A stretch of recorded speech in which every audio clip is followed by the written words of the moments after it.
evils of a liberal society. Fixed, mounted, and shoulder-held submachine guns, mortars, surface-to-air, and all manner of heat-seeking missiles. And just in to celebrate the Gulf War, pink and blue tracer bullets so you can protect your family in the dark. Start the week off right on Make My Day Mondays with 2 for 1 on main, strafe, and kill landmines. Got Gulf War syndrome? Get $10 off all machine gun rentals. Hey, if you love your family, prove it with a gun. Ammunition, protecting your rights.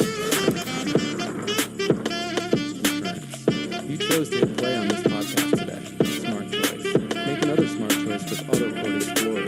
Compare rates from multiple car insurance companies.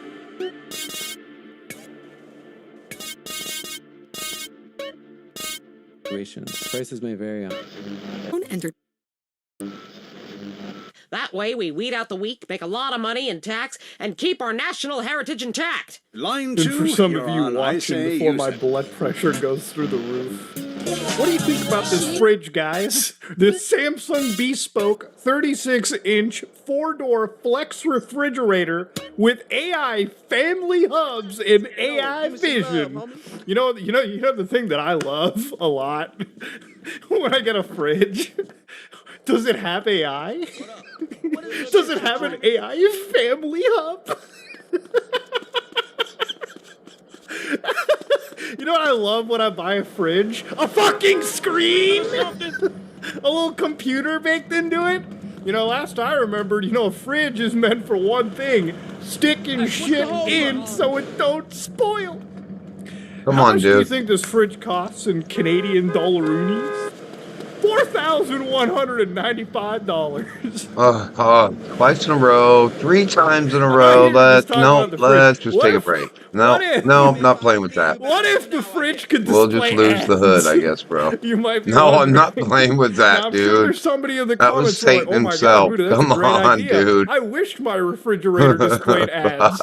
I wish you would go Let's fuck just start yourself walking. if you Come said on. that. You can't let it know what you want, dude. So why am I bringing this up? Well, ladies and gentlemen, It's gonna fucking use your desires against you. to frustrate you. Just do. It'll give up on you once it realizes you're a retard. Samsung is bringing fucking ads to fridges these days. So yeah, ladies and gentlemen, Don't look at it, no dude. joke. No cars anywhere, Samsung bro. believes this is a pilot program to strengthen the value of owning a fridge. Yeah, but if I was in a Now, car, mind you, there'd be if you buy a cars fridge, everywhere on the you'll road, pay dude. $1,800. The last thing you should be expecting But is trying a to drive, fucking ad playing cars on the would be screen. Now, everywhere. like I said, I never understood the concept of buying Oh, a look, now we have refrigerator traffic, with a huh? screen Wow. attached to it. Isn't I that don't fucking understand awesome? the point. Like, I had one person tell me, Muda, I put the grocery list on the fridge, okay?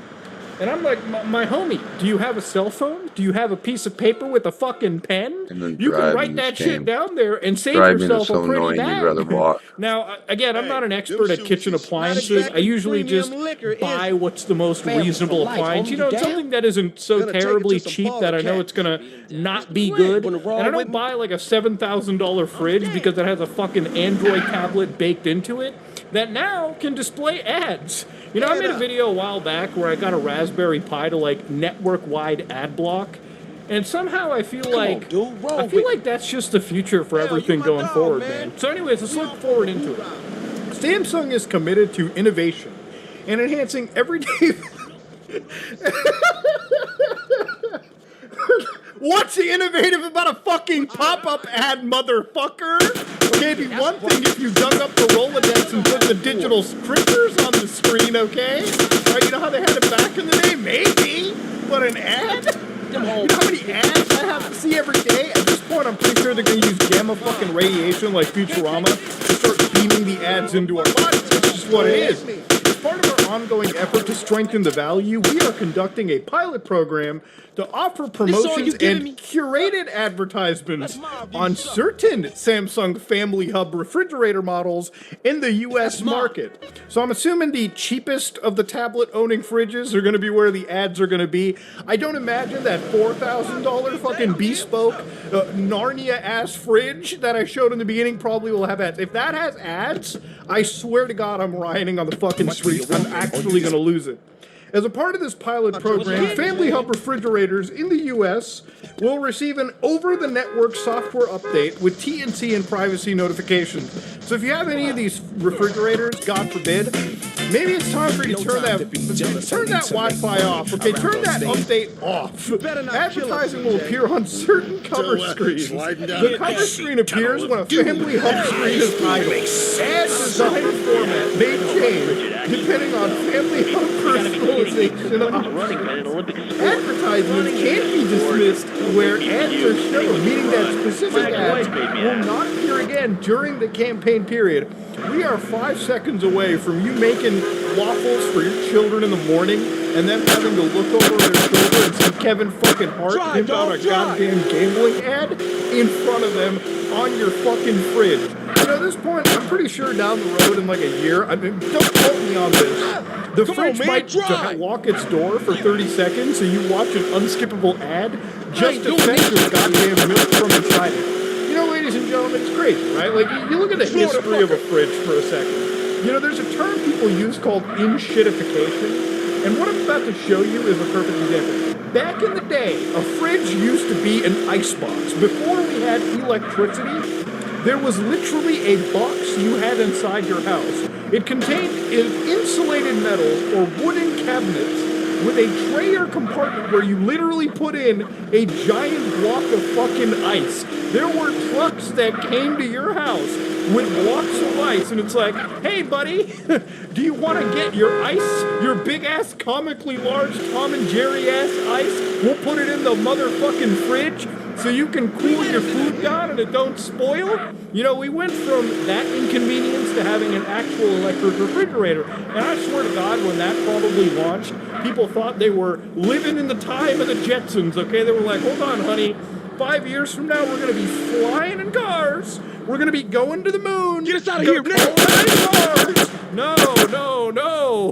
Decades later, we now have advertisements on the motherfucking fridge, boys. Insane shit.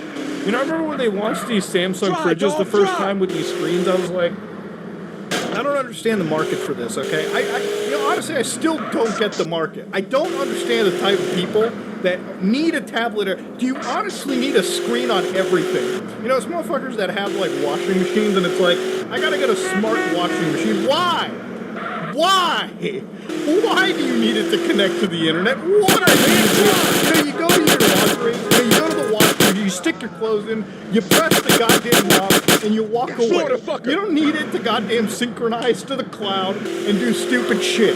This is the problem with smart crap every single day. I cannot believe Samsung is doing this dog wash. Now, look, it's not just Samsung. This is in-shitification that I've seen blow up to an nth degree. You know, one of the things that I saw from YouTube was this. You know, they've got VO3 and YouTube Shorts now. Bring your imagination to life with VO3. Google's instant AI video generation model. Okay, get in. You can bring this to YouTube Shorts. So you know all the YouTube AI slop that people have been making fun of? This is fresh from YouTube. I need you to just watch this real quick.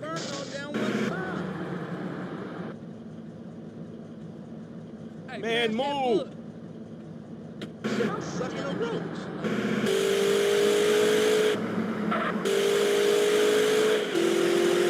I'm gonna need to start drinking some actual hardened-ass alcohol whenever I record this shit.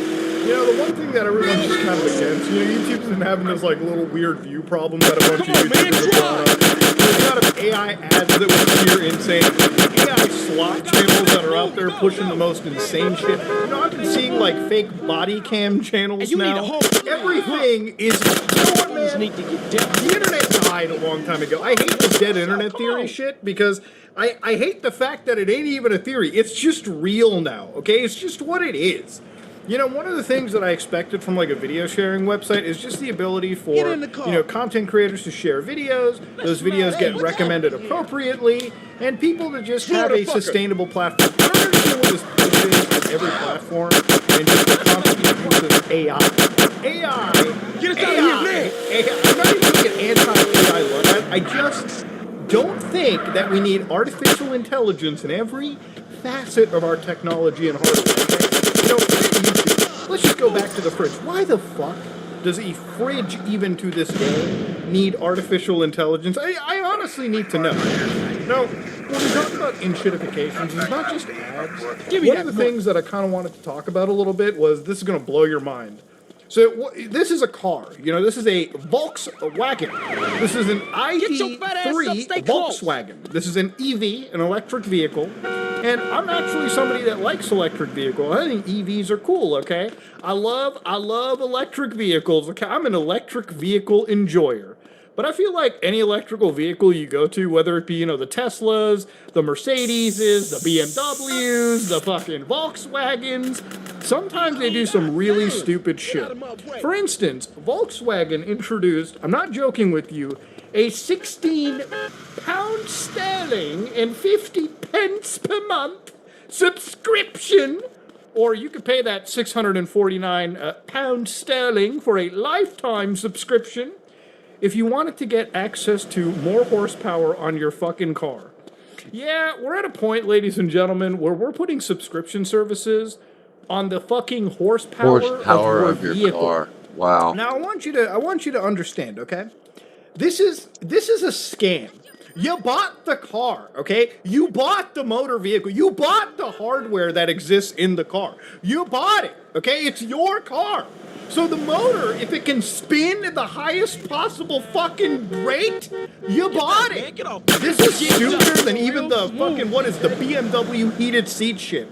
Back in the day, BMW, they charged you monthly so you could use your heated seats that you paid for in your car. Imagine buying a car that costs $30,000, $40,000 sometimes, and then you have to pay extra a month to get access to hardware that you fucking paid for, man.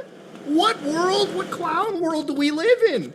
So you're telling me some douchebag buys this Volkswagen, okay? They're like, all right, you know what? I got this vehicle. You know what? The horsepower is 500, and I assume the upgrade is probably 50 horsepower, or 100 even if we're lucky. And Volkswagen is so you just pay us a little extra a month.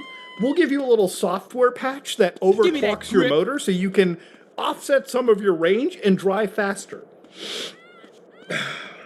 I want to hear what they have to say about this. A VW Volkswagen told the BBC that they believed giving people the option to purchase more power is nothing new.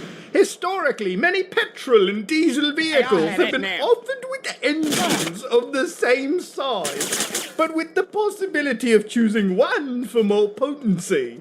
They added that the power upgrades would allow customers to opt for a sportier driving experience at any time, rather than committing from the outset with a higher initial purchase price.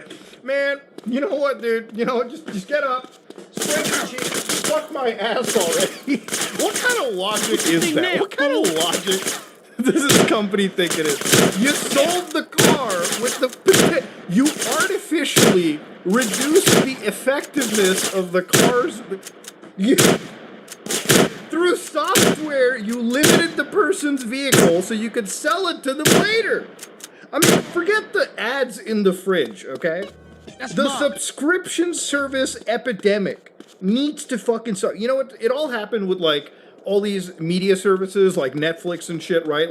It was fine back in the day. Netflix would come at you and it's you give us $7, we give you all the movies you could stream to your heart's content. And then everyone started getting in that game. Okay, you got Disney Plus, you got Crave, you got Black.com, you got all these subscription services, and they're yeah, man, $10 a month, everything. Yeah, have you ever looked at your fucking auto bill every month if you subscribe to a lot of if you're a solid, heavy-ass consumer, probably doing $50, $100 a month. I'm not even trying to do this as a Rocket Money sponsorship or whatever. I'm just saying we spend a lot of fucking money every month on subscriptions, and then they just keep upping the prices. Every year I get emails from every subscription service. It's hey, by the way, Netflix is going from $10 a month to $15 a month, and you're first off, hold on. You can boil the frog all you want. Is anything on this service actually worth the $10 that I'm paying already? The answer is no, but they just keep raising the prices. And they don't just raise the prices. They still have to add the ads into the fucking subscription service. The whole point I paid for the subscription service was to get past the ads, but I still gotta see the ads. Oh, by the way, you can only stream it like 480p, okay? It's gonna look like you're watching a movie through a mouse hole. You know, you want the 4K, you better pony up like 30 a month or something, okay? Bandwidth ain't cheap. And I get it, I understand. Look, I'm not somebody that's wanting to get everything for nothing. I understand the concept of a fair pay, but I think with all these tech companies, we've gotten far past that.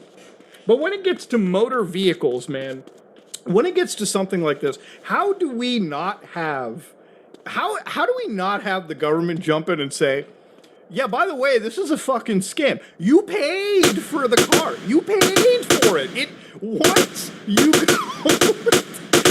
you go to VW and you sign the little paper, okay, you get the vehicle transferred to your title. This is my car, okay? VW can't do shit to this car.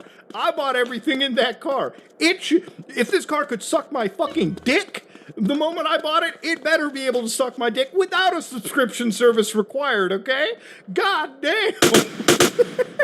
You know, like, this whole video, the inspiration for it, I shit you not, is just me sort of grabbing all these little like, articles here and there, like, throughout the course of a month or two, and just sort of, like, hurting myself. What really tipped me over This all you giving was me? the fact that a company like Samsung, okay?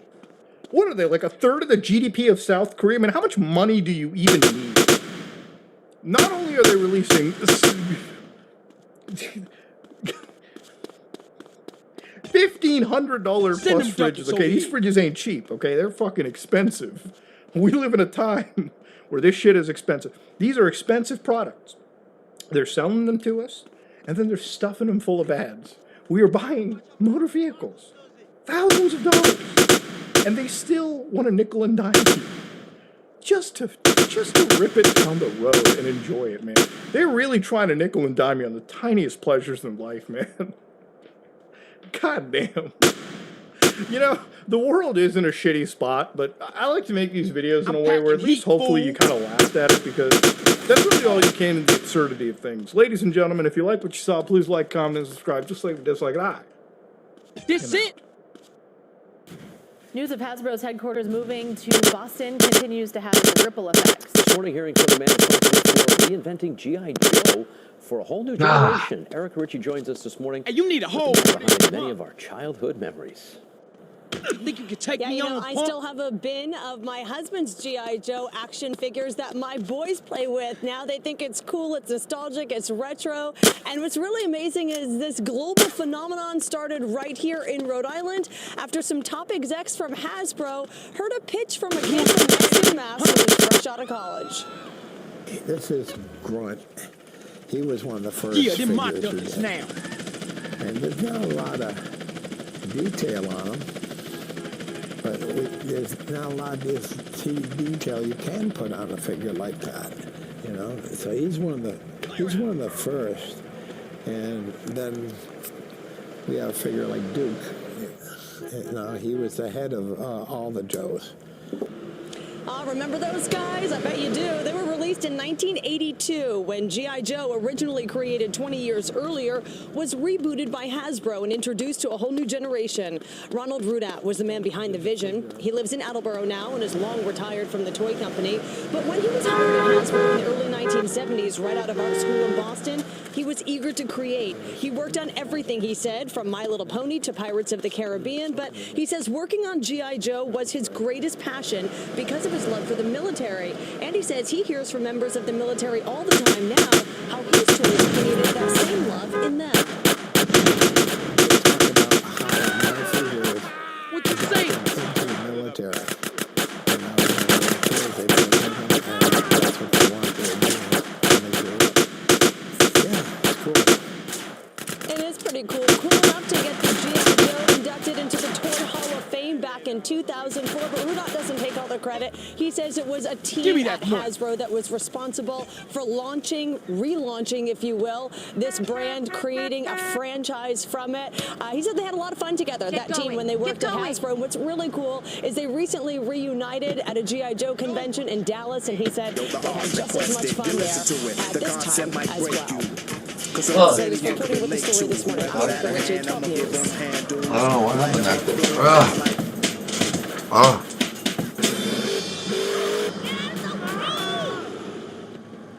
Hello and welcome to Cartoonist Kayfabe. My name is Jim. Give me no shit. I'm going to look at Texeira, Sabretooth miniseries from 1993. But first, I want to invite everybody to like, follow, and subscribe to the Cartoonist Kayfabe YouTube channel.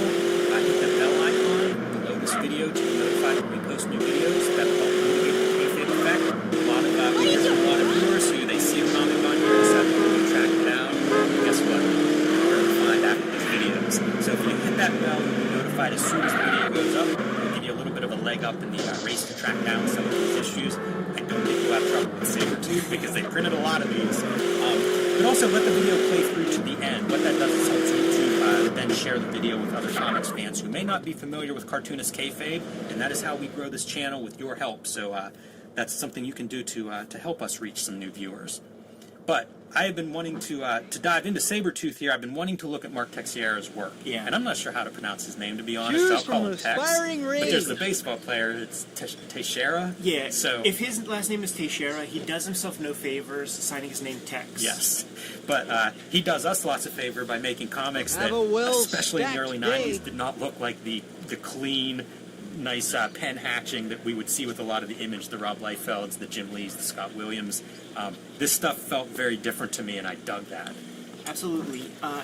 Pictures, the dumbest gimmick cover for a die cut. Just anything that can make a thing cost a couple cents more to the consumer. We'll figure it out then. But his methods and materials, his use of extra media is incredible. Like, we got these painted covers. I know this dude, Dr.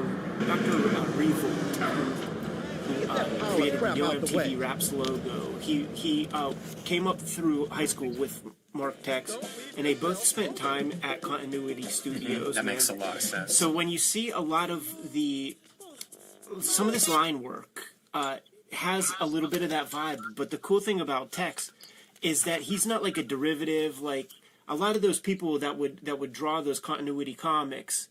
It might as well have been, Neil Adams on a bad day kind of comics. This has some of that spirit, but he's clearly an individual, and this is what we're here for right here. This is totally it. Is there anything better than a just roided out main figure here surrounded by ninjas attacking? Super tapered waist, giant upper body that looks like it could not be supported, there you hear about certain ladies, man, that have back problems.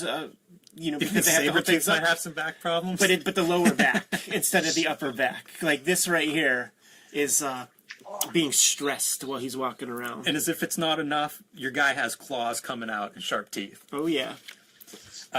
So I would put him in the camp at the time. Like I discovered Tex on Ghost Rider. Is where I first see him. He's around way before that. I think he might even go all the way back to like those Masters of the Universe mini comics, maybe. Yeah, I don't know about that, but he's definitely a part of the new universe. Would do Hex at DC in the early 80s, so definitely a guy that's around for a while. But in the early 90s, like he did a run on Wolverine, he would do Punisher War Journal, and I just love these kind of like, ridiculous at this point. I think he's doing his Image version. Did Union for Image, but you see like the just absurd cartoon oversized guns and the high rendering. A little bit of, like you mentioned, continuity, Samurai. A little bit of... I'm thinking about Bill Sienkiewicz, man, Electra Assassin kind of thing. Like, yes. That big-ass gun comes from that. It's a good call. And what you would see are these, like, almost organic inking processes. A lot of hatching. You can see, like, the arm hairs and stuff. It was just completely different, again, than, like, the Scott Williams, very controlled, like, these are perfectly smooth lines that I'm going to hatch this guy's double lighting with. In this case, it is that Sienkiewicz scratchy, loose, organic shapes. And I responded, man. I thought it looked really cool in terms of like your lighting and everything. You'll see a lot of these kind of heavily hatched faces, but also it was just different. It all makes sense too. Like the lines, they're not really there. And for now no we get reason. into some really cool stuff. Like, I like this coloring. I guess I should round out your credits for the book. Larry Hama is writing it, who was the writer of Wolverine at the time. And Steve Buccellato is your colorist. Richard Starking is letterer. But I love this kind of choice for, I mean, blue. Like, it's such an unnatural color. A lot of cool choices. colors. And this sequence is his, like, psychic that goes into his head to try to whatever, you know. This is a tormented character. I don't love this story, so I'm not going to follow too closely with that. But it does allow for certain visuals. Is like we're getting into his head, and you see crazy faces coming out and weird memories showing up. Almost psychedelic. Yeah. You know, these kind of like super close up of the eyeball. I love it. Maybe this will be worth showing off. Oh, real yeah. quick. Jimmy, like here's Mark Tex sitting in the bullpen doing a kayfabe kind of photo shoot. Sitting there, penciling. And look a how loose the splash. pencils are. He's inking himself, so you get very loose pencils. Yeah, and then this was so important to me, man. Like just seeing that stuff, seeing brushes and things, and if you see that final page, like it's just such scratchy lines. Like I think they have the final printed page. Yeah. If you... I love the color guides. It's super vivid. Yeah, shouts to Greg Wright, man. He's a kayfaber. And there's your finished, you know, like printed page reproduced there. So cool. He had such a good grasp, Tex, of doing like this lighting. You know, it looked organic. Like that looks like a face that's melting off of its skull. But it, you know, you get like a real sense of light and form. There's like when you're a kid and it's like, here, light this ball, right? We all do it wrong actually because it feels counterintuitive. The darkest part is the part that touches the light. Like when light shines on something, the darkest part is like right next to the light, and then it blends. And that is a hard concept to figure out. Like you have to be very observant to figure that out. And frankly, that's why you have like a Neil Adams or like somebody in a mentorship position to like teach you that stuff. Yeah. Just that other level of seeing. Look at this shit. I mean, This is what you need if you're going after Sabretooth. that's a in this car era. transmission. It'd be funny if that's really what he's looking at. Yeah. His psychic sells him out. That's what's going on here. I guess the Sabretooth's an assassin at this point, you know, in the storyline. That's what he does, is basically a high-powered hitman. But you even see that rendering, like, on Knuckles and stuff. Just going overboard. Sam Keith, you know, I'd see little bits of that. There was, like, this alternative school, and I would lump all these people together, and a lot of them, for some reason, would do those gigantic upper bodies. They were just divorced from the Kirby storytelling. Like it was just like let's bring some new. Mile High Comics had a California store. I didn't realize that. Oh, at East Catella. So I mean that's you know that's Disneyland. That's Rob Liefeld's Extreme Studios. In case you don't know, this is an X book. We position him in that whenever we put the bomb next to his heart, because this mech dude, what is this character design? Tribune. It's almost as bad as Platoon from that Jay Lee Spider-Man comic. It really is. And the reason is they want him to go kill Mystique. So there you go. This is another snapshot of a time period as the heavy hitters line. Yes. One of, I guess, Marvel's attempt at an answer to Image Comics. And Travis Charest, very young Travis Charest and Michael Gould with pointy toes. I think those shoes are very strange. I like Michael Gould, but what the heck's going on with those That shoes? is funny, man. These are like footy pajamas. They are.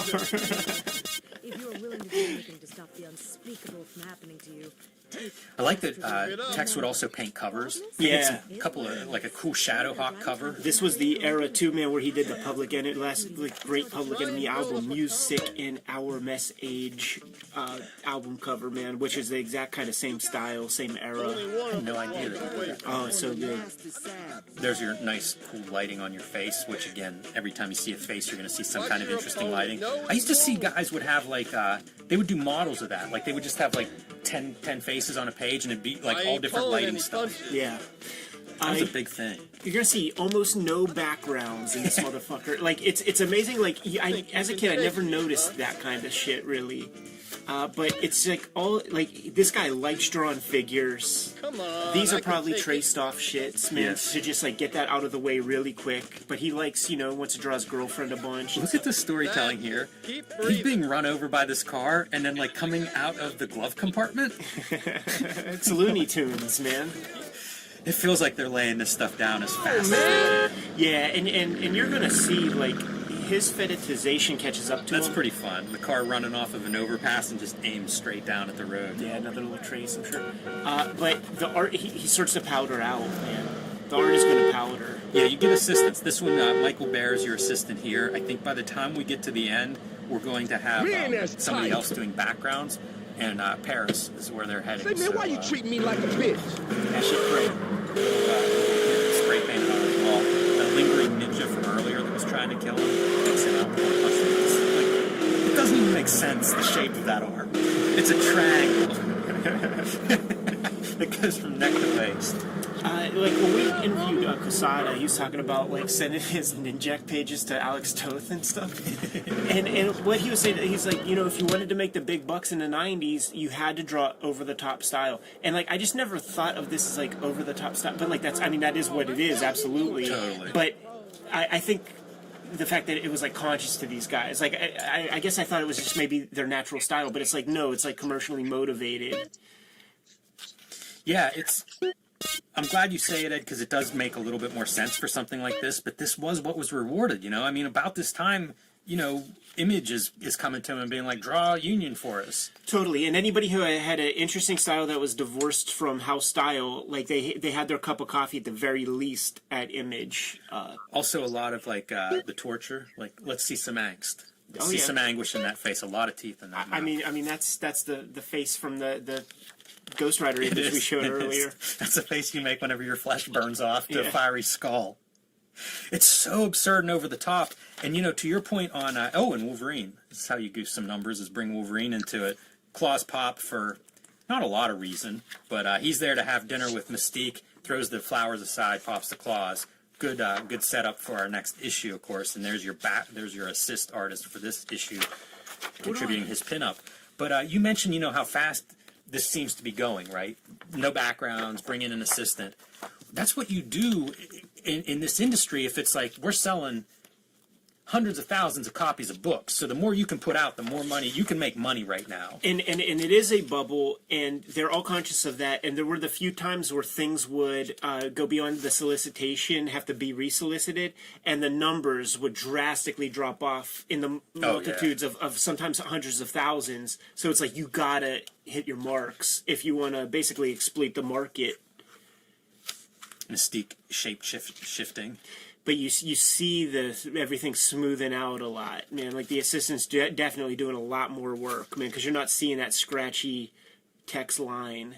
Also, super glossy paper. Yeah. When I was looking at different texts this week and I was trying to figure out something to bring on and kind of look at, part of the reason I picked this is because it's that coated paper and it really shows off like the amount of hatching. You know, they're fine lines. A lot of this stuff that he's putting on, like the shading on the faces. Yeah. And a lot of them. And it shows off on the coated paper as opposed to, you know, some of the newsprint and stuff. Cartoonist Kayfabe is brought to you by the comic books that we make. Jim Rugg and Ed Piskor are lifelong cartoonists with a heck of a bibliography, and March is Cartoonist Kayfabe month at the comic shops. Jim Rugg is going to be presenting you Hulk Grand Design Monster at the end of March, and Ed Piskor is going to be bringing you Red Room Trigger Warnings issue number 1 on March 9th. High Octane Incredible Hulk comics distilling down the history of the Incredible Hulk into 2 solid 40-page comics coming month after month. This will be coming out in April. Incredible Hulk Grand Design Madness. These are the variant covers to go along with Hulk Grand Design. The first run, the Ed Piskor, the Marcos Martin, the Peach Momoko, got this Jeff Darrow cover that's going to come with the second issue. And Jim, you've yet to print me up the Ed McGuinness variant cover that's coming up with that next one. Coming soon. Red Room Trigger Warnings, Murder on the Dark Web for Fun and Profit. First issue coming out, like I said, March 9th. And these are the additional covers to go along with that. The Jim Rugg, by way of Robert Crumb, Peach Momoko, and the Eddie P variant. Going to be coming out on a monthly basis, completely self-contained. And Rising Tide raises all ships, and we have other books in print at the moment. The rest of Jim's bibliography that you could get on Amazon or at a good comic shop today. Plain Jane's, Street Angel, deadliest girl alive, collecting all of his Image Comics versions of Street Angel. Family Tree that are out in the wild, the box sets and individual issues, so they are no longer $200 on eBay and Amazon anymore. WYSIWYG, still in print. Portrait of a Serial Hacker, get your hands on that. And the Grand Design that started them all, X-Men Grand Design, 3 volumes of that you can get easily at any good comic shop or on Amazon. And there is also an omnibus that is out of print, but you might be able to find it in the wild here and there. Was out at the flea market recently, saw a copy. Now that we're done paying the bills, let's get back to the video. That like Ghost Rider and Punisher War Journal. Clyde the Glide. There you go. with his hairline. I mean, it's raw. You know, that's so raw. That looks like just a giant fat brush, and maybe with some white media going back in to do your lights. I saw this video on YouTube of Neil Adams drawing Deadman, and he just goes into it with this like big fat black to start, like just puts it on the black areas, and then starts to like the rest. But you would never know it when you see the final. But it adds to that organicness and like just the craziness of the shape, like the sort of matter of factness of it.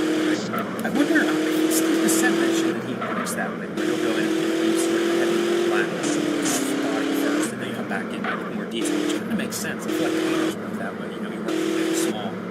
Just a crazy distortion of your figure. But I dug this stuff back then, and I wasn't alone. It's a big Wolverine. It is a big Wolverine. Yeah, he would draw Wolverine that, one, looked totally like Clint Eastwood, although that's the worst example ever of it, and then also looked like he was about 6'8". Just giant. I like his Wolverine issues a lot. Hey, speaking of, you know, we have been looking at all those fine lines for hatching and face shadows. It's gone. It is out the window. And that looks like that's only put together with like a big, thick, chunky brush. Yeah. Oh, some early Joe Matt. Yeah, you got to sign that advertising art.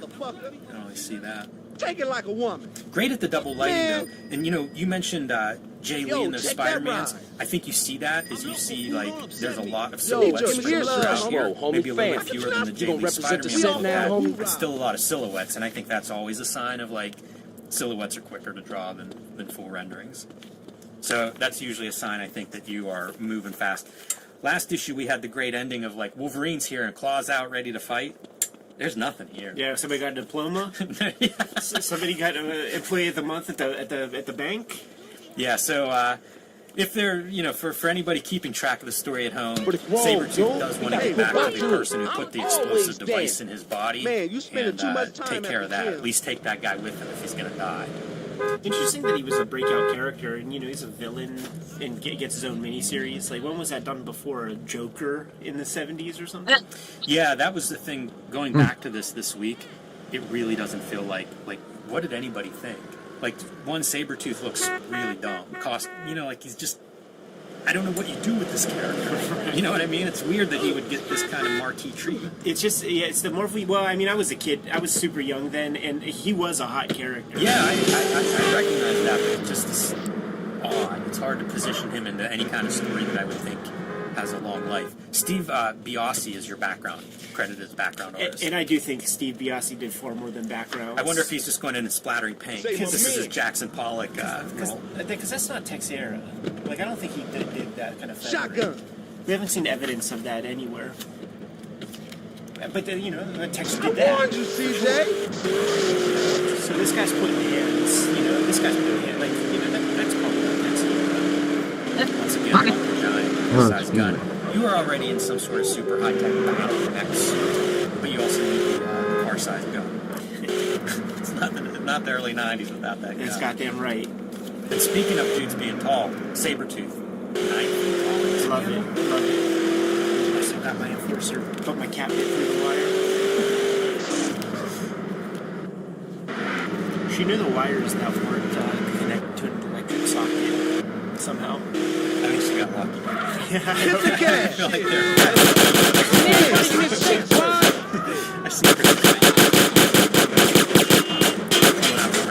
Get us out of here. Press.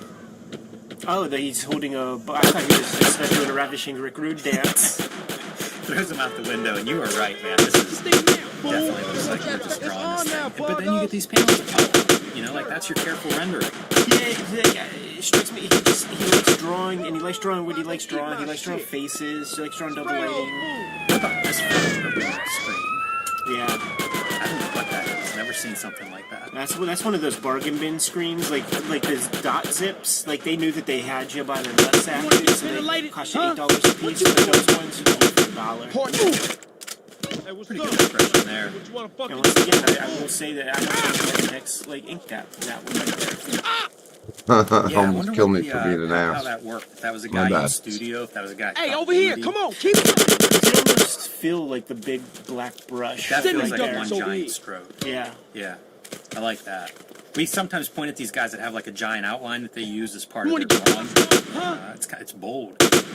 You get a mix of that. Even though he's doing all these kind of like hatchings, you still get like the gigantic, just heavy ink running up the middle ferrule of this brush. He's got so much ink on the page there. Yeah, just flowing. Is that more text back here? That Avengers thing? This one? Give me that. I was thinking Glenn Fabry. Yeah. But I actually think it might be a knockoff, like a third generation of those guys that were popular in the early '90s. Yeah. Like Bisley and Fabry had some clones. Right. I didn't see it. Oh. It wasn't enough for me to pick out. Man, Hulk Hogan, eat your heart out. That's way bigger than 24-inch pythons. What's that smell? Dookie. You remember that? No Holds Barred? No. You weren't a fan of No Holds Barred? I like No Holds Barred. I'm mad at myself for not knowing that. They're famous scenes, man. Guy shits his pants. Need to revisit that. 5-year-olds everywhere love that moment. And you can get more Sabretooth and X-Men Unlimited #3, although I don't think Mark Texeira is going that way. Right. Although I think he did Midnight Suns Unlimited #1. I think he might have done a painted story in the beginning of that. Let me think. He did the cover. He definitely did the cover, but I'm not sure about interiors. So I've been wanting to look at this guy and his art for a while on the channel. It probably won't be the last time that we do. Absolutely I not. pulled some other stuff, but I do think this is one that must have been one. Okay. Just because of That was a trap. I would say, hey. Series, you know? Wow. With a die-cut cover. I got my version of this. It was a 4-pack blister pack, so it was like a produced thing at Kmart. So how many fucking Kmarts were out there in this country in 1995 or whatever, 93? You know, it's $10 for all 4 or something like that. Yeah, like I said, he's done a lot of stuff. I would always see like the Vampirilla Shadowhawk crossover. He does the cover, and you talk about disappointing whenever, because it's so good. Like his Shadowhawk's the best looking Shadowhawk, but he doesn't do the interiors. Right. So it's the old bait and switch there. But yeah, kind of a fun artist, pretty unique, I think, especially in the early '90s. Absolutely. Definitely going against the grain of that polished X-Men style. Absolutely, man. Yeah, one of my favorite guys coming up for sure, man. I'm good to go if you are. Kayfabers, like, follow, subscribe to the YouTube channel, hit the bell, and notify you when new videos are available without their Grand Design Monster #1 will be in your comic shops this month. If you haven't already reserved a copy, tell your local comic shop you want one, and tell them to add Hulk Grand Design Madness #1 to your pull list as well. That'll be there in April. You can join me at patreon.com/DMO to see how I make the comics I make, the original art, and all that good stuff. Red Room Trigger Warnings, issue #1, hitting the stands March 9th. Murder on the Dark Web for Fun and Profit is the name of the game in Red Room Comics. Every issue completely self-contained. It's going to be a 4-month run to complete the Trigger Warnings series of comics, and every issue is completely self-contained. It's the triangle he's trying to triangulate you, dude. Whatever you call that. He's trying to fucking pull you. I can't get back there, dude. Room Comics up there as we speak. You could get there by way of the entry in the description. This is too much. Too much. Too much. See, all that was fabricated, dude. All that was fabricated. Okay. Just, it's a puzzle. There's a certain pathway through it, and you gotta get through it, dude. It's just the way it One of the is, man. He central and most controls widely everything. known aspects of Islam Stop fighting. is its inclusion of other religious groups within its wider framework. The fuck? While Islam is No, seen as dude, the you made me final miss. and You made only all my fully shots legitimate miss, dude, so revelation that from guy God, could run and up on me. therefore That's religious why I'm law and upset. religious system, it You does fucking recognize made that my other bullets, religions like- also carry truths. They were also You revealed can't by do God, that, but had gone man. astray from the Situational? original It's message and situational. intention. Islam sees that's itself too as a much. final correction that encompasses the Bullets truths and just go all messages by of him, so all the guy on the previously other revealed side can religions. keep getting closer and closer. And this is the theological background to the Ah. so-called dhimmi Where system are they in going, Islam, dude? Oh that my there are God. certain Okay, come on. religious groups, particularly the so-called Joseph. Ahlul Kitab, the people of the book, but also Just chill, generally, breathe.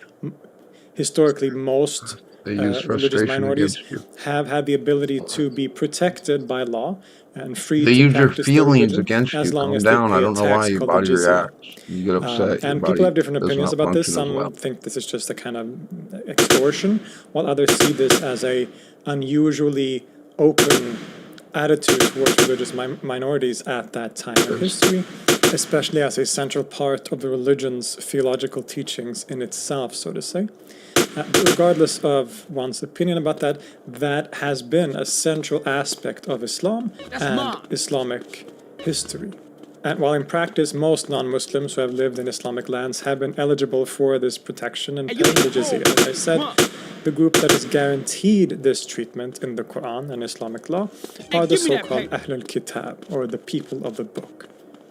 And this is a category taken directly from the Quran and refers to groups that are directly mentioned in that sacred text as religions that were revealed by God previously and thus have a certain level of legitimacy.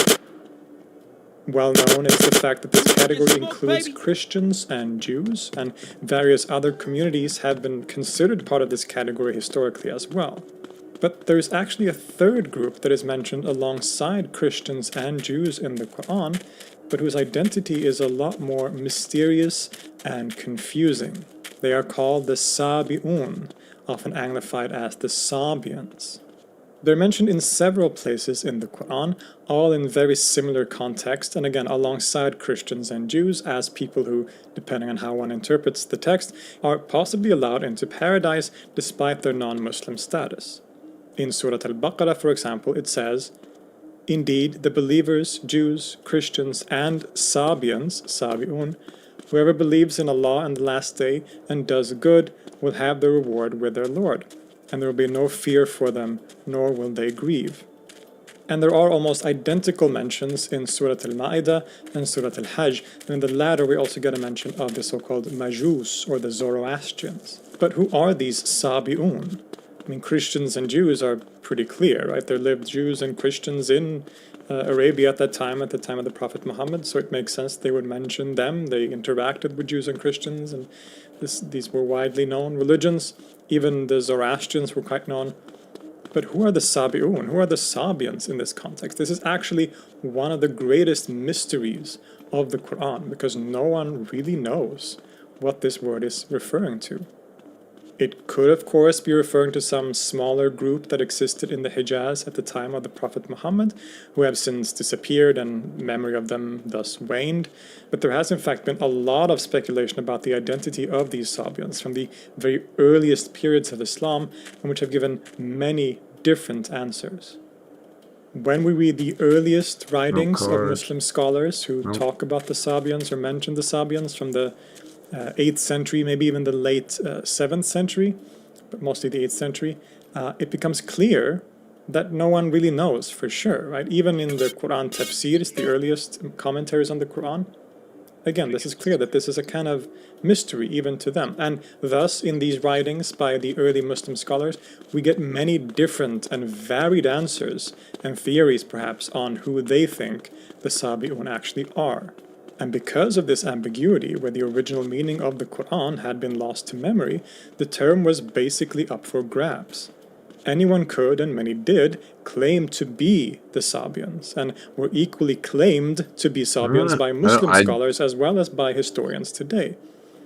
And in this sea of possibilities, we have many claims and many theories. One claim is that the category refers to the Hunafa, which was a term that was used to refer to certain pre-Islamic monotheistic believers in Arabia, followers of Abraham that were neither Christian nor Jews. Some will even claim that Muhammad was one such Hanif, right, a monotheistic believer, a follower of Abraham, that was neither that was neither Christian nor Jew.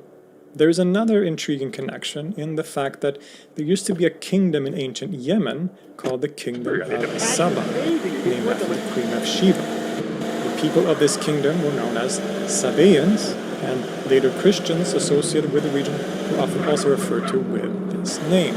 So this is one possibility that some people have pointed to. Maybe the Sabian refers to the Kingdom of Saba in southern Arabia, that some people came, maybe specifically a kind of Christian group from southern Arabia.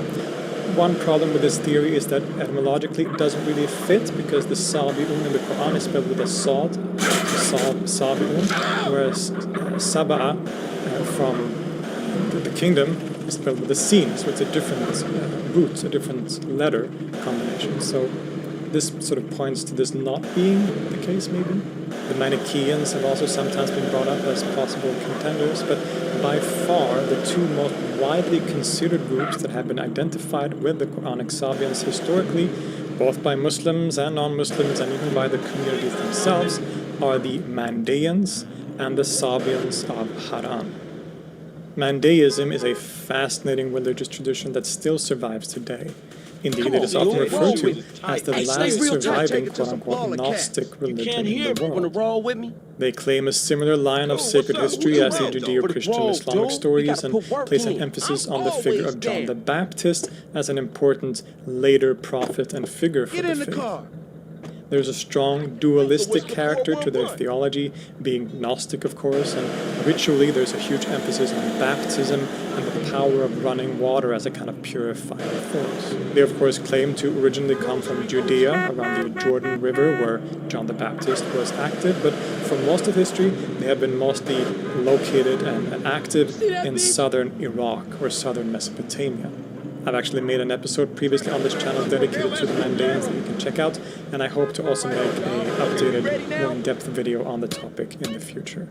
Of all these connections and different groups that were identified as the Sabians by the Muslims and others, the Mandaeans might have been one of the earliest groups that was officially identified as the Sabians by Muslim scholars.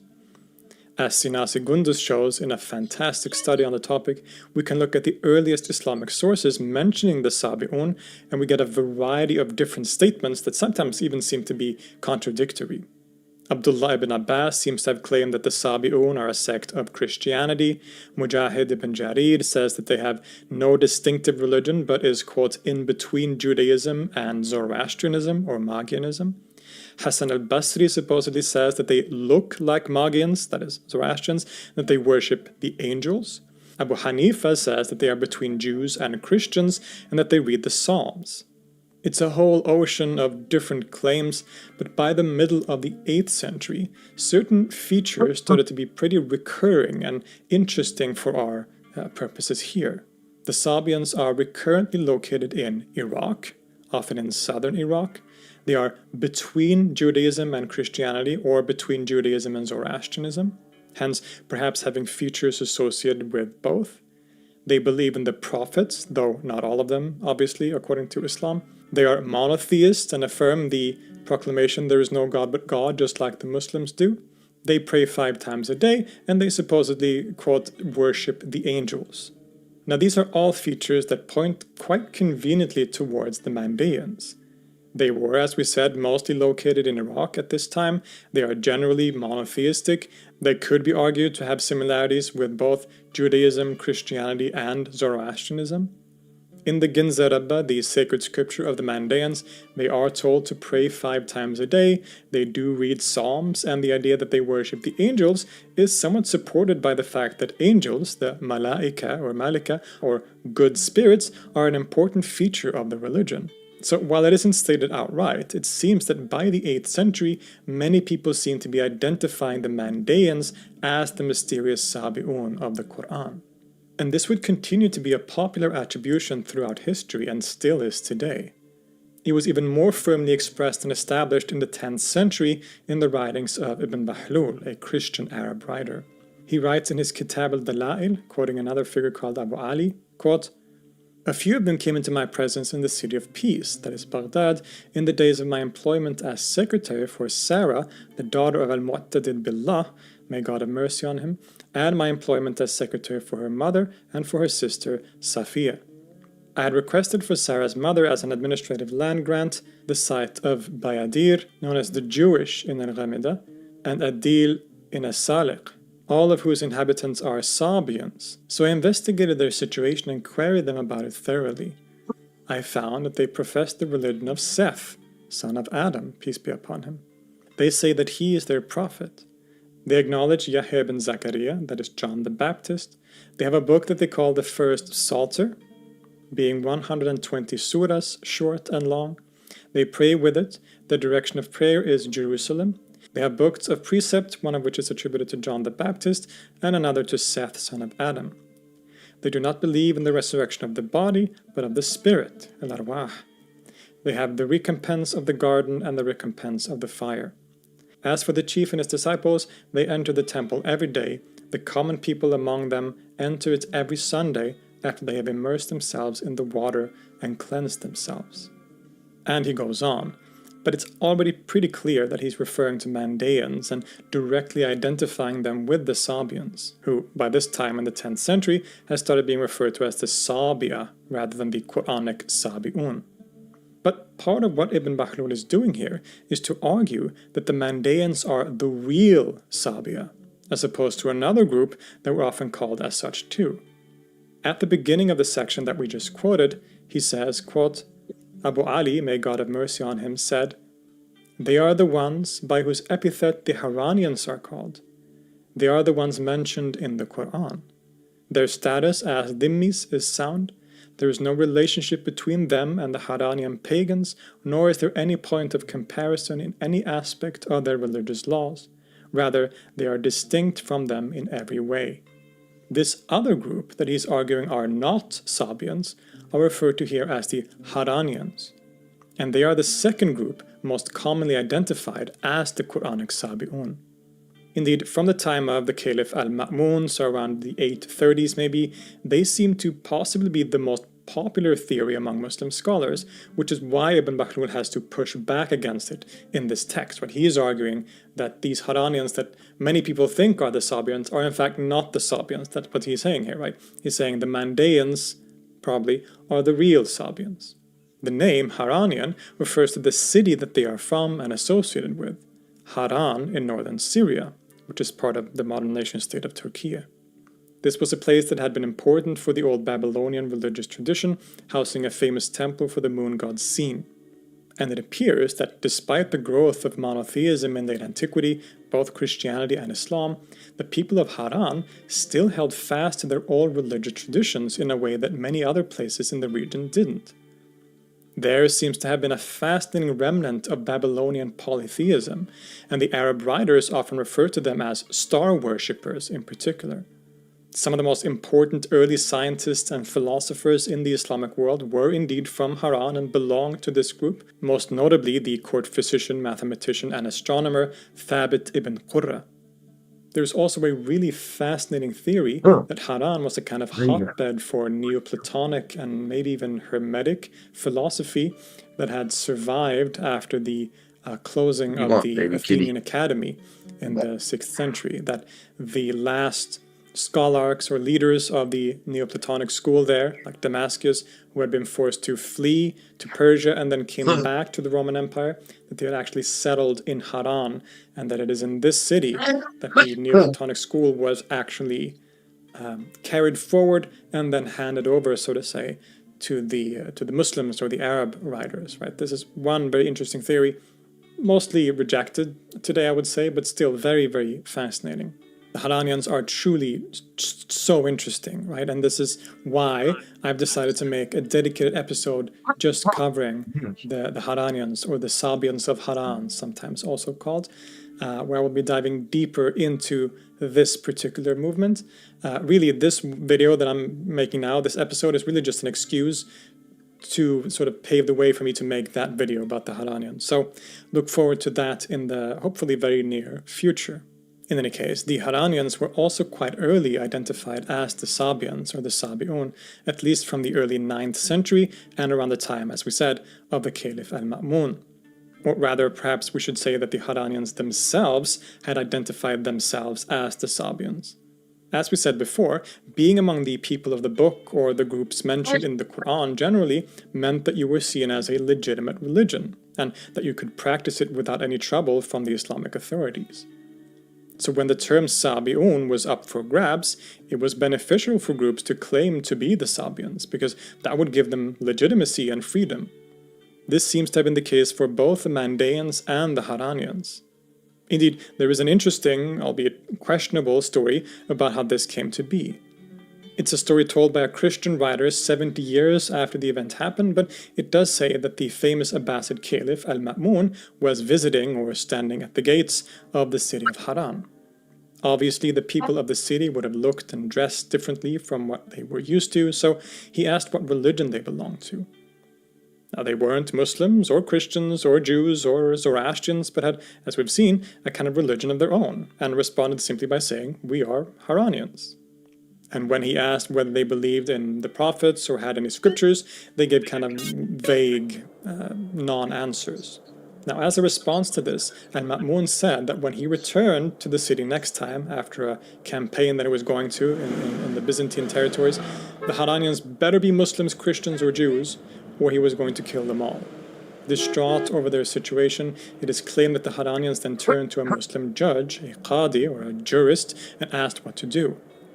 He then told them of the verses in the Quran that we have quoted, and told them to just say that they were Sabians, which they then did.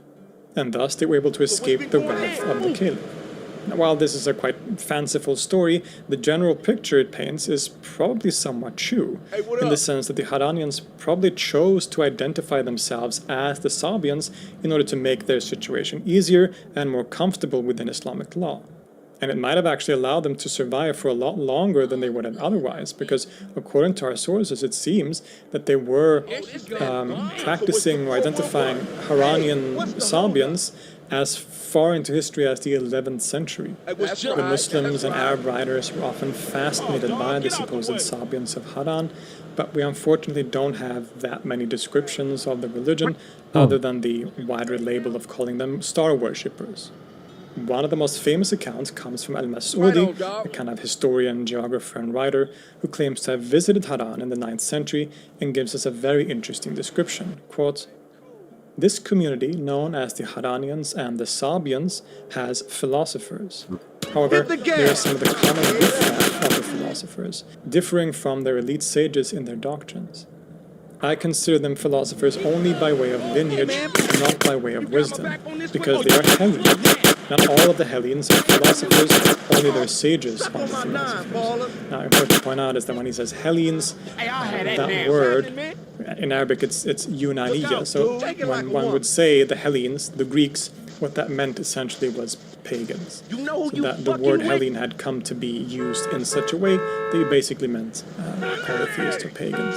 He then says, "I saw on the door knocker of the gathering place of the Sabians in Haran a saying of Plato written in Syriac, of which Malik ibn Uqbun and others of them inform me of the interpretation. It is, he who knows his essence becomes divine. In Arabic, man arafa dhatuhu ta'aluhu. Plato has said, man is a heavenly plant. The indication of it is that he is like an inverted tree. Its roots are toward heaven, and its branches are toward the earth." Well, screw you! Obviously, this is one of the main sources used by people who want to argue for Haran as this continuation of the Neoplatonic tradition.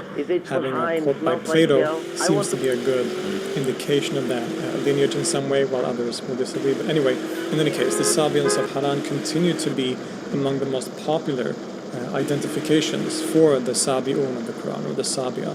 And when you read literature or source books, it will often refer to this community, the Haranians, as the Sabians of Haran. A very common attribution. Indeed, if there is one group that was maybe most widely accepted as the Sabians in the Middle Ages and perhaps further on, it was probably the Haranians. Don't quote me on that, but that seems to be the most common attribution. I should add, though, that by the 10th century, the term Sabians, or Sabia, had come to be used in a very wide sense as essentially meaning just pagans, too, and it would be used as such for the rest of history. We can see this in, for example, the writings of Maimonides in his Guide for the Perplexed. He talks about the Sabians. Alright, dude, how many cards? Sort of indicates that they are just pagans, more generally. Even in Al-Mas'udi, there's this indication. Horrible, dude. Look at it. Now look at it. That the Harani and Sabians are a category that he refers to as Egyptian Sabians. Are we done? No, but the numbers. Do I got a killer, I guess? Whereas there are Watch. Sabians of other regions that are clearly identified as Buddhists, for example, right? So Sabian could also come to mean just any Postal. pagan. She went postal. But the point stands that if there was any particular group that was associated with the term, rather than its broad usage, it would have probably been the Haranians. But does this actually solve the problem? Well, not really. I would argue, and scholars would probably hold the same opinion, that it's quite unlikely that the Quranic Sabi'un is actually referring to the Haranians. It's more likely that they adopted this name themselves for practical reasons later on. I would argue that the attribution of the name to the Mandaeans is a more likely option here, but even that is kind of guesswork. In short, we simply don't know for sure, and possibly will never know exactly what is meant by the Quranic Sabi'un. But there's another option that we haven't brought up, one that is favored by many scholars today, including Kevin van Bladel, and which is based on the etymology of the word itself and its use in the contemporary environment of Muhammad's Arabia. Indeed, scholars like van Bladel and others point to the Arabic word sab'a, which was used at the time of the Prophet in Arabia and meant something like to change or to come out or to return. For example, this verb was used to describe the stars when they come out at night. It could also be used to describe a camel that returned home again, and, importantly, for people who changed their religion. So it was said about people who had converted to Islam, or the believers' movement of Muhammad, that they sab'a fulanun, they changed their religion. Indeed, according to hadith reports in places like Bukhari, it is claimed that the Prophet himself was called by his critics in Mecca a Sabi, because he had changed his religion from the old polytheistic one to his new monotheism. Quote, Rabia ibn Ubad said, I saw the Prophet when I was a pagan. He was saying to people, if you want to save yourselves, accept there is no God but Allah. At this moment, I noticed the man behind him saying, he is a Sabi. When I asked somebody who he was, he told me he was Abu Lahab, his uncle. According to Gunduz, there are two ways that this has been understood. Either the Prophet and those who joined him were called Sabi, or that they Sabi'id, so to say, to anglify it, because there was already a group of independent monotheists that were known as Sabi'un, and the Prophet and his companions were called this because their new religion resembled that one in some way, that this was the first association that people had to a non-Christian, non-Jewish, monotheistic religion in the region. The 8th century writer Abdurrahman ibn Zayd reports, quote, the polytheist used to say of the Prophet and his companions, these are Sabians, comparing them to them, because the Sabians who live in Jazirat al-Mawsili would say there is no God but God. You can only take so much of it. Or the other option, which is that the term Sabi was used for the Prophet and others simply as a designation of those who had changed their religion. So in other words, if we follow this line of reasoning, it's very possible that it's simply referring to the followers of Muhammad, perhaps specifically to those who had converted from polytheism, as opposed to the Christian religion. Eventually, as the community of believers became more established and unified, the term Sabi'un would have eventually lost its relevance, since they were all What is happening, dude? Why are you right behind the... Damn, dude, why do you do that? Why do you do that, dude? Why do you do that, dude? I don't get it, man. There are still certain questions left unanswered, and I'm not fully convinced Now, of it how much more than I am of some of the others that we mentioned, but it does offer How some much very thinking power did you have to do just to be a dick right we here? don't currently know who the Sabi'un of the Quran actually are. But that Oh my doesn't mean that we God, don't know dude. anything about the different groups that I have been gotta go. I identified gotta. as No, the man. Sabians, because we do Depressing. know, These at least games some are of them we know quite a lot depressing, about, dude. and that How is what I much want to energy turn my did you focus just to expend right in the there next just video. to So be in my a next episode, fucking or one of the asshole? next coming videos, as I Fucking said, bully I'm going to be focusing on the motherfucker, dude. Haranians, or the Sabians of Haran in particular. Oh, And I God, also help want to us make all. an updated, more in-depth version of the episode on the Mandaeans, both of whom, as we've seen, Is that what have been happened to us identified all? with the We played Sabians. with So really look bad forward to toys? those episodes Fuck, in dude. the near future. Fuck. For now, I hope Are this you was an doing? interesting dive into the question of the mysterious Sabi'un in the Quran.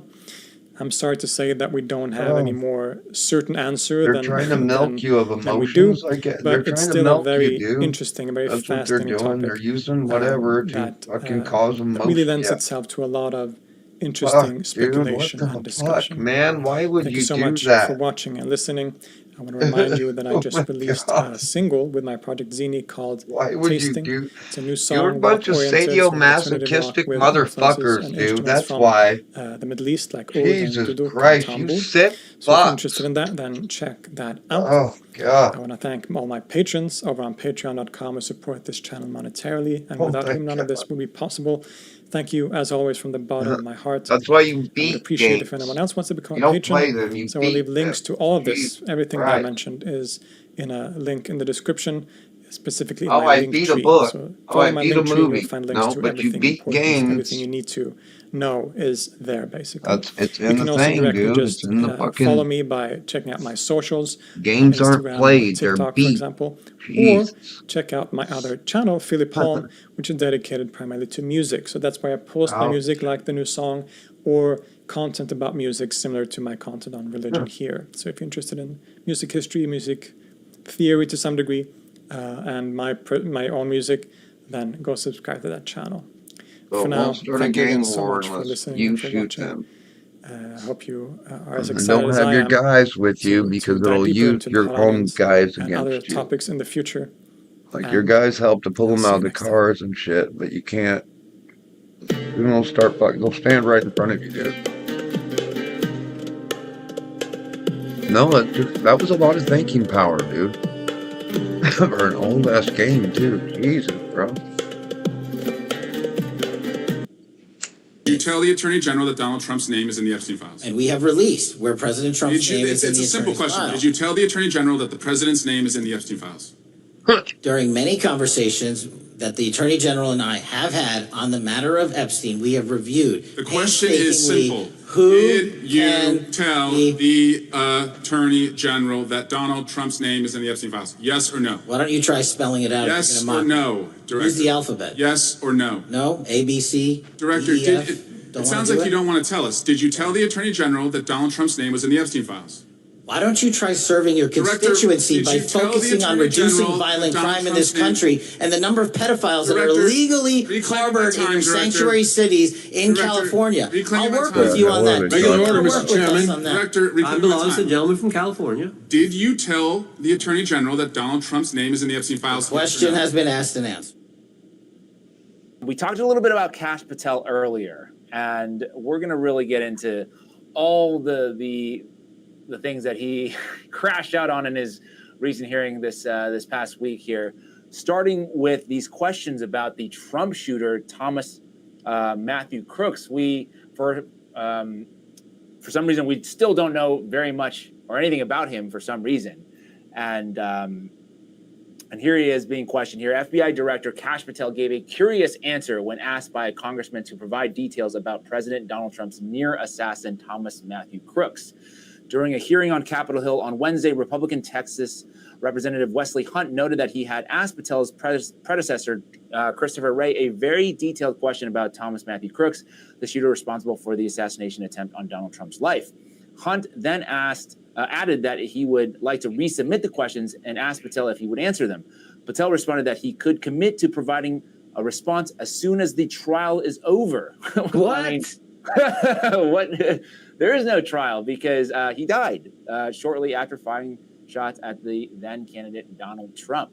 So I don't know if that's a slip up, honestly, where he forgot who he was talking about, or maybe he was referring to the trial of the second assassin for Donald Trump, at the golf course. That's a generous reading on what happened there. Or maybe he didn't really want to get into this at all. He just says, well, we'll just go to it, when the trial is over. Now, that was not the only crash out. He was also asked about the Epstein files by Eric Swalwell, whether or not he has spoken to Trump about it, whether he's spoken to Pam Bondi about it. Let's hear Kash Patel. Remembering your oath to tell the truth, did you ever tell Donald Trump his name is in the files? I have never spoken to President Trump about the Epstein files. Did you ever tell the Attorney General that Donald Trump's name is in the Epstein files? The Attorney General and I have had numerous discussions about the entirety of the Epstein files and the reviews conducted by our team. Did you tell the Attorney General that Donald Trump's name is in the Epstein files? And we have released where President Trump's name is in the Attorney's It's a simple question. file. Did you tell the Attorney General that the President's name is in the Epstein files? During many conversations that the Attorney General and I have had on the matter of Epstein, we have reviewed. The question is simple. Who Did you tell the Attorney General that Donald Trump's name is in the Epstein files? Yes or no? Why don't you try spelling it out? Yes or no, Director? Use the alphabet. Yes or no? No, if you could make people say yes or no, dude. It sounds like you don't want to tell us. Did you tell the Attorney General that Donald Trump's name was in the Epstein files? What do you call that? Why don't you try serving your constituency by focusing on reducing violent crime in this country and the number of pedophiles that are illegally harbored in your sanctuary cities in California? I'll work with you on that. Regular order, Mr. Chairman. I belong to the gentleman from California. Did you tell the Attorney General that Donald Trump's name is in the Epstein files? The question has been asked and answered. You've not answered it, and we will take your evasiveness as a consciousness of guilt. Wow. Okay. Does Kash Patel really think that makes him look good? Because it doesn't. It makes him I look think like he's trying to be tough. I think he's trying to do something. Yeah. I think he did something, I think. I think that he's got nowhere else. He's a animal cornered, and so that's what happens when you corner a wild animal is they try to attack you, and that's all he's got left. He's cornered. He knows there's no way out of this, and that isn't going to work on MAGA. That's not going to work on anybody.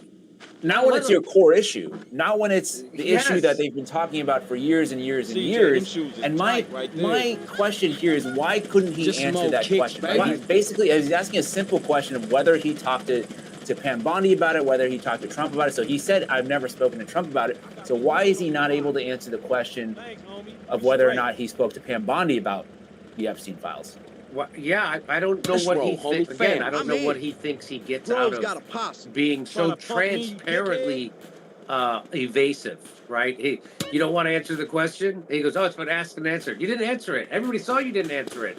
Everybody, including MAGA, wants you to answer this question, and he won't answer this question.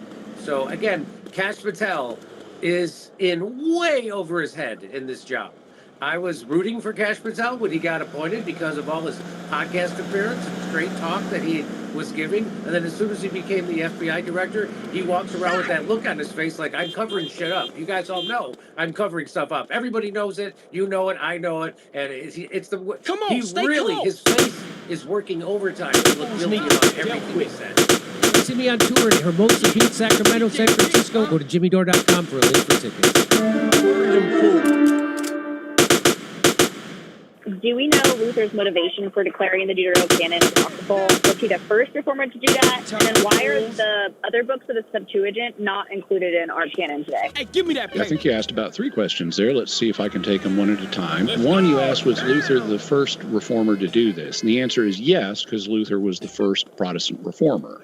So, by definition, he was the first one to do it. That is not to say, though, that there weren't people who were prior to the Reformation that anticipated his position on the deuterocanonicals. There were, here and there, individuals who questioned whether or not the deuterocanonicals should be counted as scripture. The majority position and the church's official position was that they were scripture, but this hadn't yet been infallibly defined. And so you would find individuals here and there that disagreed with that. In terms of what was Luther's motivation for doing this, that can be answered a number of ways. I always like to start with the reasons that people themselves give for what they did. Now, in order to speak in a comprehensive way to this, I'd have to do some further research into what Luther said. And I've actually got his writings, but, it's a set of 30-something dense volumes, and I haven't done the research to give you a definitive answer on that. But if memory serves, Luther appealed to a couple of things in his criteria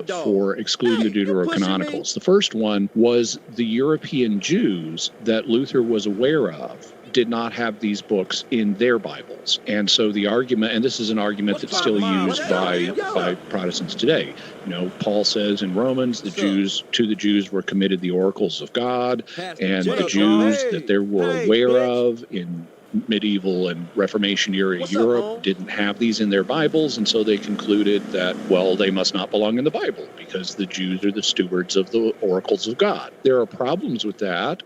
One of them is that there are other Jews who belong to different intellectual traditions within Judaism than the ones that were found in medieval Europe. And some of them did honor the deuterocanonical. So you can't just say, these Jews that I know about represent all Jews, when in fact they don't.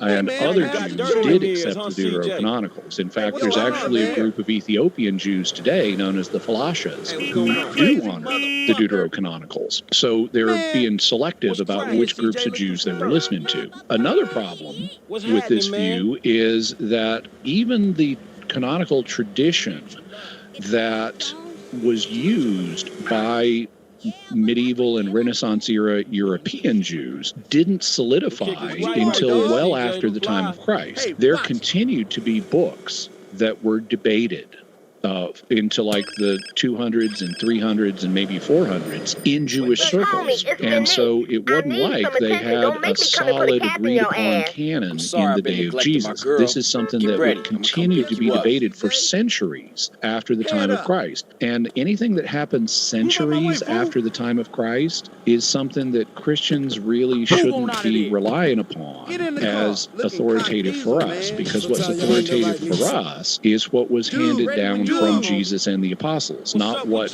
some Jews did centuries later. So we need to look to Jesus and the apostles to tell us what the canon is. And when we do that, we find that they relied upon the Septuagint edition of the Old Testament when they wrote the New Testament. Depending on how you count, between 80 and 90% of the times that the New Testament quotes the Old Testament, it's quoting from the Septuagint. And so they clearly regarded the Septuagint as a good translation of the scriptures, and it includes the deuterocanonicals, which is why the majority opinion in Christian circles was always in favor of the deuterocanonicals. And that leads to your third question, which is why there are certain additional books in the Septuagint that are not considered canonical in Catholic circles. Some of them, not all of them, are considered canonical in Eastern Orthodox circles, but not all of them. There are some books from the Septuagint Greek translation of the Old Testament that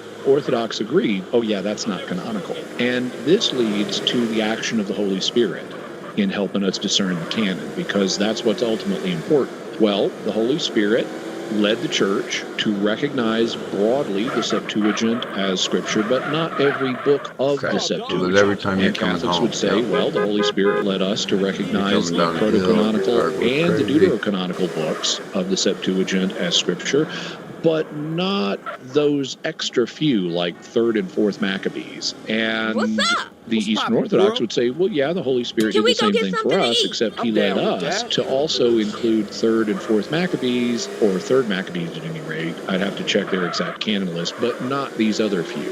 And so what you hold to as canonical is going to depend on which church you belong to and which canonical tradition you honor. An interesting question concerns what would happen if we and the Eastern Orthodox were united. One of the things that I strongly suspect would happen is we would say, okay, the issue of of the exact order of these books did not divide us before the separation, and so it doesn't need to divide us now. In fact, I was reading just yesterday a quotation from Joseph Ratzinger, where he said that in order to reunite with the Orthodox, we shouldn't require more of them than what they believed before the separation, and they should not regard anything that's happened in Catholicism since the separation as heretical. So we have a situation where within the Catholic Church you have two opinions. Applying that to the canon, you would have one opinion in the Western Church that, okay, the proto-canonicals and the 7 deuterocanonicals that Catholics accept are Scripture, and within the reunited Eastern Orthodox churches, you would have the opinion that the proto-canonicals and the 7+ books that are canonical that they accept are Scripture, and these two views could live alongside each other without a problem. Let a few centuries go by, the church might decide to revisit the question and hypothetically could accept those books, but we're getting into pretty speculative territory here. I'm going to have to leave that there because we are in need of a break right now. We'll take a very quick break and come right back with more questions. So today we're going to discuss some really exciting discoveries in regards to dark matter. But actually something coming from right here in the Milky Way galaxy, and in this case something somewhat exciting and something physical, and something that was confirmed in one of the recent studies. And so in this video we're going to be diving back into the dark matter mysteries, but mostly because for the first time ever, researchers potentially detected a clump of dark matter right here in the Milky Way, making this a significant step toward finally understanding what dark matter truly is. But before we discuss the study in the description, let's briefly discuss some of the basics, just so that we're on the same page. So super briefly, what exactly is dark matter? Well, even today, it's still a hypothetical form of matter that seems to only interact with stuff using gravity, and not through electromagnetic or other means, which is why it seems to be so difficult to find. Now, that by itself is not unusual because, for example, neutrinos are also super difficult to find, but we know they are there and they have been discovered over the years. But when it comes to the mysterious dark matter, currently its presence is only inferred based on gravitational pull of a lot of objects out there in the universe. And so according to some of the models we have today, most of the actual matter in the universe should be dark matter. With observations like this from the famous bullet cluster essentially confirming its existence. Here, visible matter seems to be dislodged from the massive gravitational source when these two massive clusters collided, leaving behind all of the gas that you can see in purple, but most of the mass, which is visible in blue, seems to have passed through the collision without any physical interaction. And so it's this blue part that we think represents this mysterious substance. But ever since the original propositions in early 1930s by Friends Wiki, we still obviously don't really understand it very well. And though we know that pretty much almost all galaxies seem to contain dark matter, because otherwise the stars would not be spinning in these galaxies so fast, the actual particle that dark matter would be made out of remained elusive and has still not been officially discovered. And that's despite lots of different experiments that try to discover something, and though there have been some signs here and there, nothing super concrete yet. But for a very long time, the leading idea was in regards to what's known as cold dark matter, CDM. And essentially here this would consist of a single type of slow-moving particles that essentially, just like neutrinos, only seem to interact with stuff very, very occasionally. And in this case, only through gravity, not even through weak force like what neutrinos do. And the thing is, on the grandest scale of the universe, if this was true, this model would work amazingly well. As a matter of fact, it would explain a lot of stuff out there, and would even explain why we observe so many mysteries in the universe. But it would not explain everything, and there have been certain problems here and there that some of the other models, like MOND, tried to address. And so basically over the years, these discrepancies suggested that the dark matter model is potentially best explained by something that's a little bit more complex, and something that might involve either new forces, or just dark matter particles that are not just slow-moving cold particles. They might instead be something different, such as for example the mysterious axions you can learn about in one of the videos in the description. But the main point is that, well, at the moment, a particle or some kind of a physical dark matter still explains things just a little better than any other proposition. And if dark matter is made out of particles, the best way to explain why the Milky Way galaxy is the way it is to essentially assume that our galaxy seems to be located inside the very massive halo of dark matter, representing a kind of a bubble of stuff, this invisible stuff, that's keeping the galaxy together. Although I guess more realistically, this is not just a single bubble, it's a collection of smaller bubbles. In this case, we would refer to these as subhalos. And well, to everyone's surprise, in this new study, Sukanya Chakrabarti and the team you see here potentially discovered one of these subhalos by observing pulsars, which if confirmed would make this a groundbreaking discovery. Okay, so let's talk about what happened here and how all this was discovered. And so here in a nutshell, these subhalos would contain smaller clumps of dark matter, I guess kind of like chocolate chips inside a cookie, or raisin inside the raisin bread, that together would form the halo of the galaxy, preventing stars and matter in the Milky Way from flying apart. And so technically these subhalos are a cornerstone of dark matter models, and they were predicted to be abundant inside Milky Way-sized galaxies. But finding these subhalos has been incredibly challenging. Once again, they would be invisible, they would be relatively small in size, and they could only be detected through gravitational phenomena. But in the past, there have been some hints here and there, although nothing concrete and nothing that could be definitively proven. But Chakrabarti's team used something really clever. They used pulsars. And as you probably know, pulsars produce extremely accurate pulsations that can be actually disturbed by pretty much anything, including gravitational waves, with pulsars previously used to map a lot of gravitational effects across the universe. And so because of these very accurate cosmic lighthouses and these regular beams of energy, by carefully measuring tiny deviations, it can become possible to detect very subtle gravitational pulls from various massive objects, and especially from various invisible objects. And so this allows us to directly prove galactic mass distribution without the need for anything else. And so for this particular study, they used a set of 27 binary pulsars in order to see what they can detect. And they specifically used pairs of pulsars because they would show correlated and localized deviations, as opposed to singular pulsars, whose deviations could be caused by something else. Or just to rephrase this, if two pulsars in a binary system experience the same deviations, it means that this was a result of something from outside of the system and not something from inside the pulsar. And by using multiple pulsars in close proximity, and by seeing similar gravitational anomalies, this would imply that whatever is happening here seems to be affecting all of the pulsars in the vicinity, and seems to be an actual physical mass. But in order to make this accurate, they had to account for a lot of known effects. For example, things like gravitational radiation, and something known as Shklovsky effect, which is technically a Doppler effect resulting from the motion of the pulsar, and a lot of additional effects that could basically change the overall pulsation timing. And in the end, once they removed all of the potential deviations, they were left with some kind of an excess power, or additional gravitational signal that could not be explained by anything in the vicinity. Or I guess just to rephrase this, the pulsations from pulsars were still being affected by something, and it involved something that was not physically visible. For example, they discovered significant correlated gravitational changes coming from a pair of binary pulsars, PSR J1640 and PSR J1713, both of which experienced very similar deviations. And because of these deviations, they were able to confirm that this seems to be coming from about 2,300 light years away from us, with the estimated mass of about 24 million solar masses. That's at least 6 times more massive than the central black hole in the Milky Way.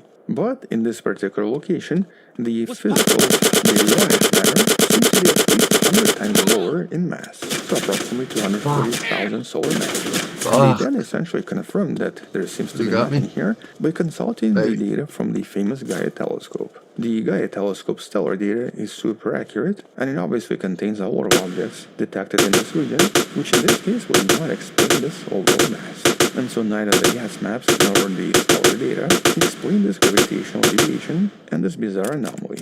As a matter of fact, the overall baryonic mass density in this region was approximately 0.084 solar masses per cubic parsec, whereas the anomaly itself seemed to contain at least 10 solar masses per cubic parsec, which would be far too dense to be any normal matter. And though I guess it could be some kind of a hidden supermassive black hole, because this is relatively close to us, chances are that by now we would have seen something.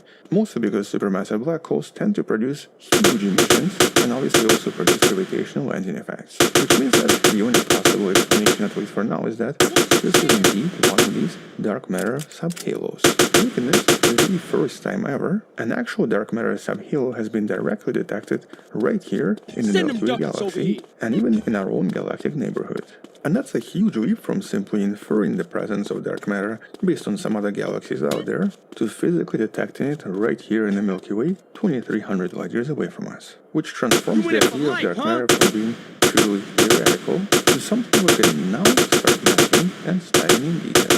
And this also obviously provides direct evidence for the lambda CDM model and for the existence of some kind of a particle that seems to act as dark matter. And so the existence of this very massive object, that currently would be very difficult to explain with any other theories, is directly consistent with previous simulations and previous models, and the idea of these subhalos creating the overall halo in the Milky Way. But importantly, this new method using pulsar accelerations and analysis of pulsar deviations opens up a completely new way for studying dark matter and even studying other anomalies that would be otherwise impossible to see except for these very precise and very accurate measurements. And so by increasing the number of pulsars and increasing the precision of these measurements, in the next few years, it might become possible to obtain much tighter constraints on dark matter halos, and possibly even create an overall map of these structures across our own galaxy, which hopefully will lead us to final answers about, so what exactly is it, and what exactly is it made out of?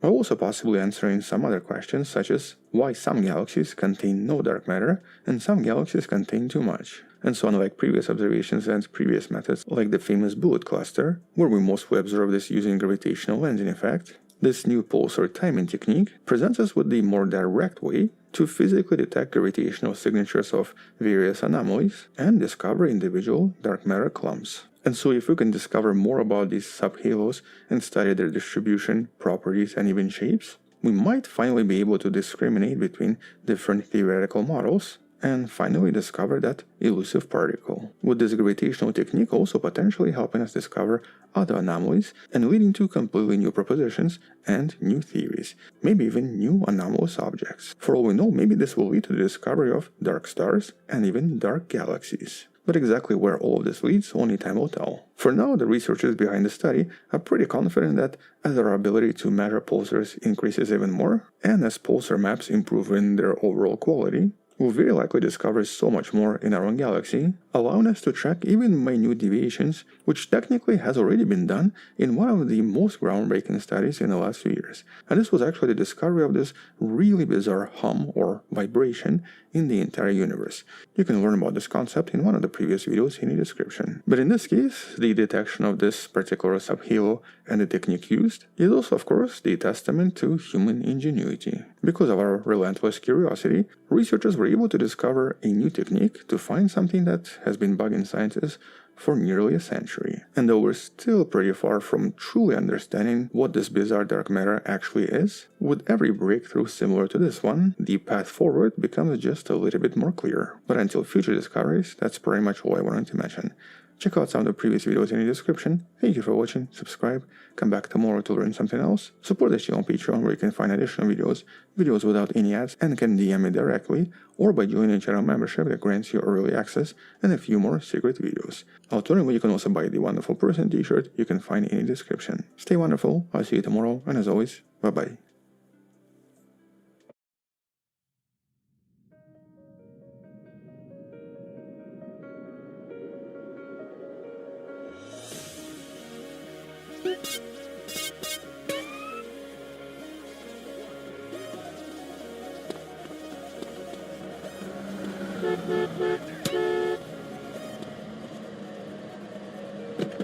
Come on, get out of there!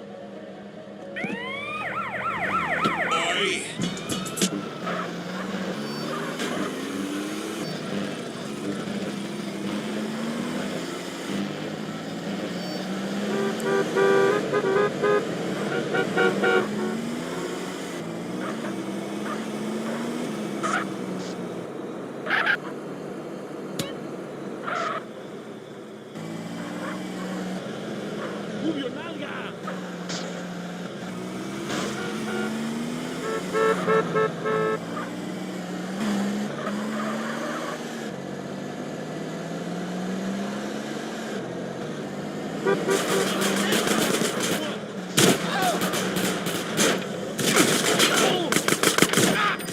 Whoa, okay. Ow, that hurt. What you say?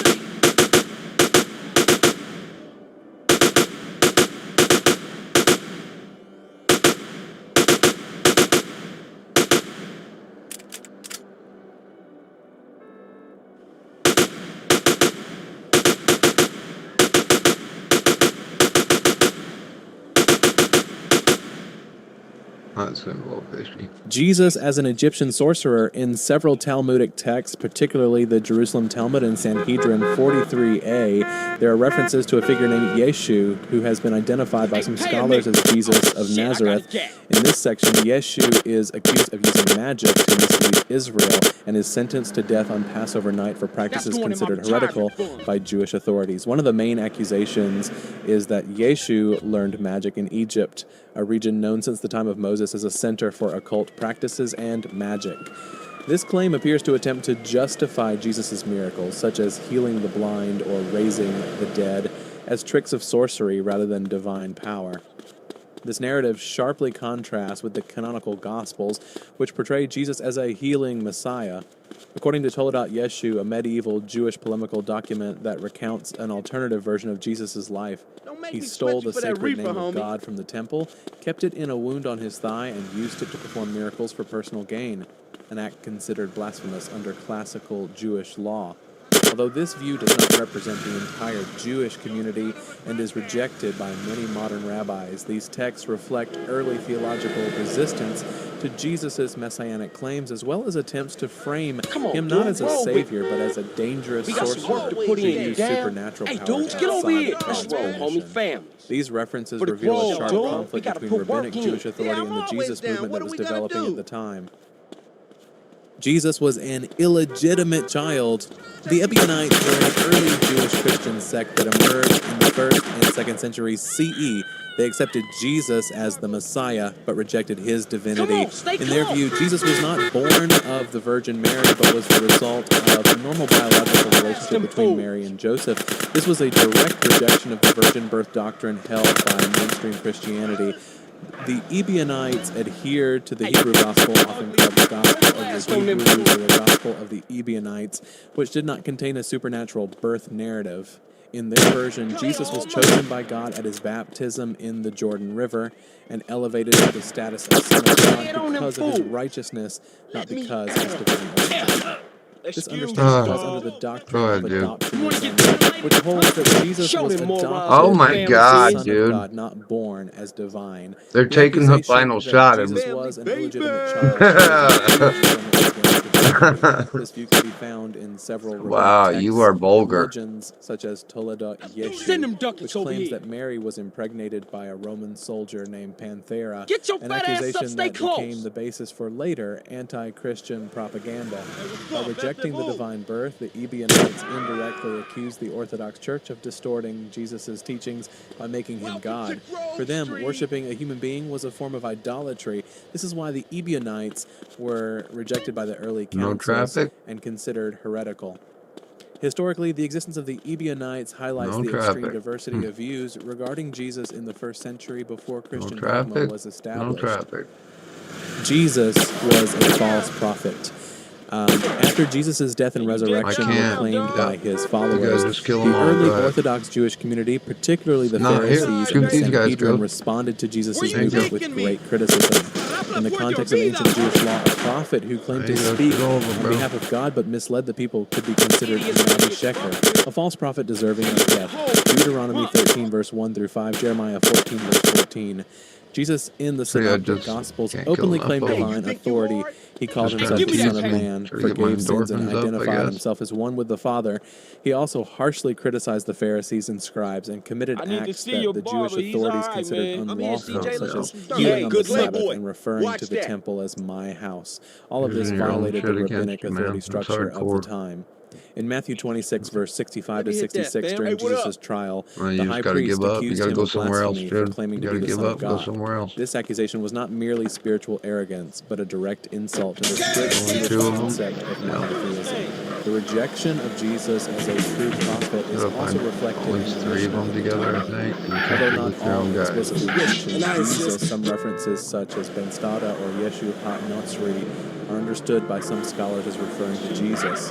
He is portrayed as a heretic who led the people away from the Torah and brought new teachings that mixed magic and spiritual rebellion. This view casts Jesus as a spiritual apostate, not a savior, in the lens of Orthodox Judaism and became the root of the long conflict between Christianity and Judaism after the 1st century. Jesus was Lucifer in disguise. One of the most radical accusations against Jesus comes from the extreme interpretation of the Ophites, a Gnostic sect that flourished in the 2nd century CE. Gnostics generally viewed the material world as the creation of an evil entity, often called the Demiurge, who was distinct from the true God or source of light. The Ophites even glorified the serpent in the Garden of Eden story as the bringer of knowledge, gnosis, rather than a deceiver. Within this framework, some Gnostic sects did not view Jesus as a true savior, but rather as a manifestation of a spiritual entity that disguised itself as light, when in fact its goal was to lead souls away from the highest divine truth. Figures such as Jesus in this version were forms of Luciferian light, a dazzling but deceptive false light. In texts such as the Apocryphon of John, part of the Nag Hammadi library, the world is described as an illusionary creation and false saviors are sent by the architect of the evil world. What is happening right now? Away from true knowledge.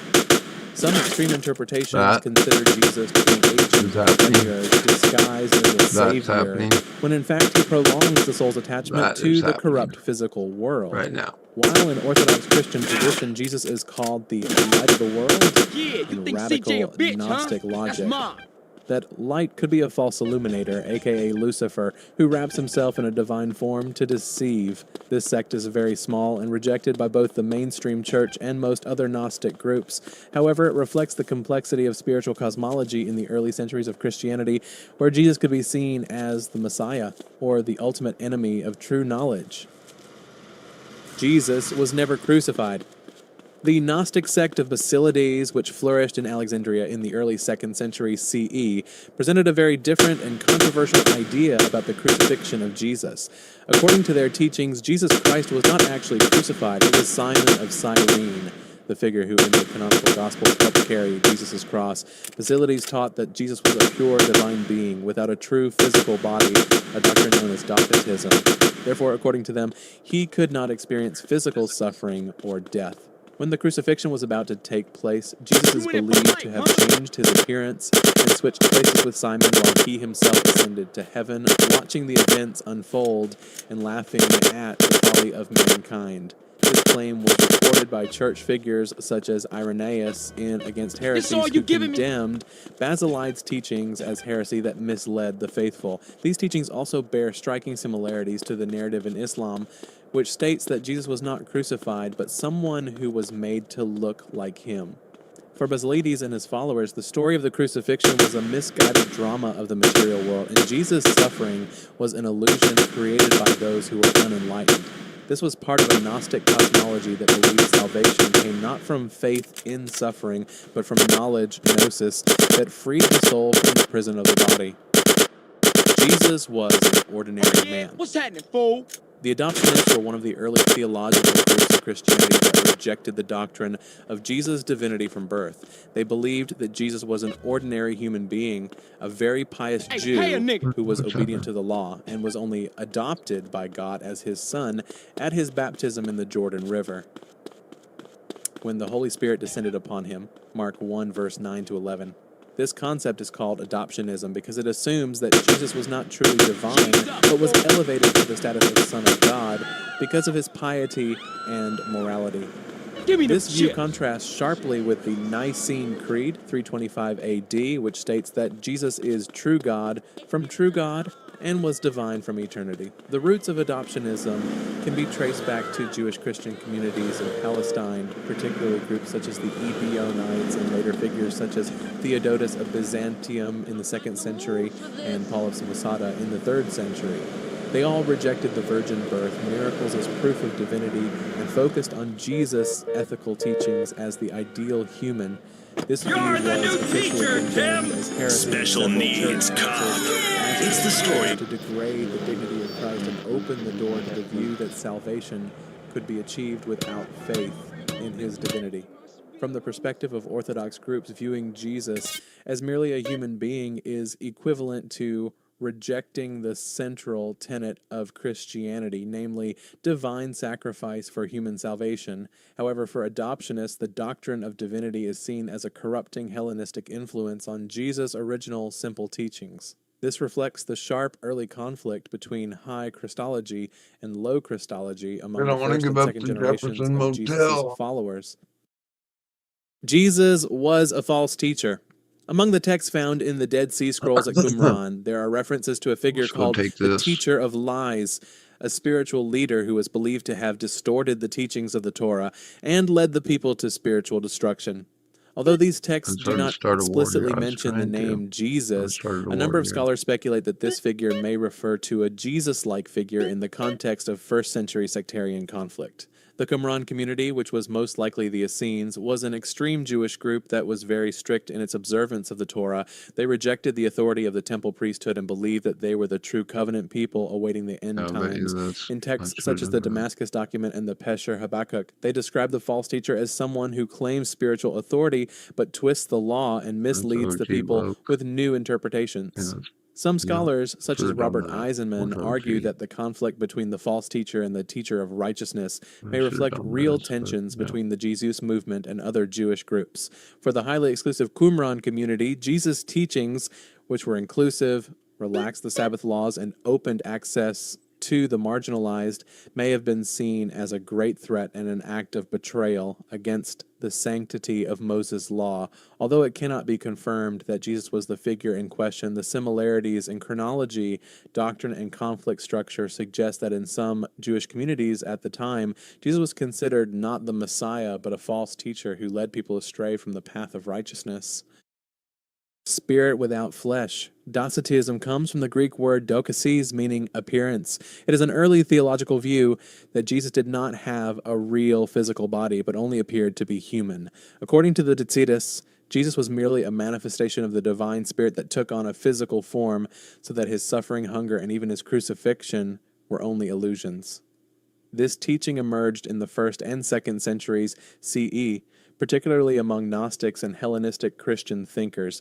They believed that the physical world was evil or corrupt, making it impossible for a divine being like Christ to truly unite with matter. Therefore, they rejected the idea that the true God could be born of a woman, feel pain, or experience death like ordinary humans. Docetism was strongly criticized by early church figures such as Ignatius of Antioch, who in his letters affirmed that Jesus was truly born, truly ate and drank, truly was crucified. He called those who denied the reality of Christ's body antichrist. 1 John 4, verses 2-3 also rejects a similar idea. The implications of Docetism are enormous. If Jesus did not truly suffer, then the redemption of sins, which is central to the Christian faith, loses its basis in reality. For the Orthodox, this is a grave heresy, while for Docetists, it is the Orthodox teaching that belittles the divine glory by portraying God as a weak being. Docetism was eventually condemned as heresy at the Council of Nicaea, but its influence persisted in various Gnostic texts and mystical views throughout history. Jesus against the law. In the Gospels, Jesus often comes into direct conflict with the Pharisees and the scribes, two groups that were highly respected in the religious structure of first-century Judaism. Their main accusation against Jesus was that he violated, ignored, or subverted the law, which for them was the core of piety and righteousness before God. The most striking example is when Jesus healed people on the Sabbath. Mark 3, verse 1-6, John 5, verse 9-18.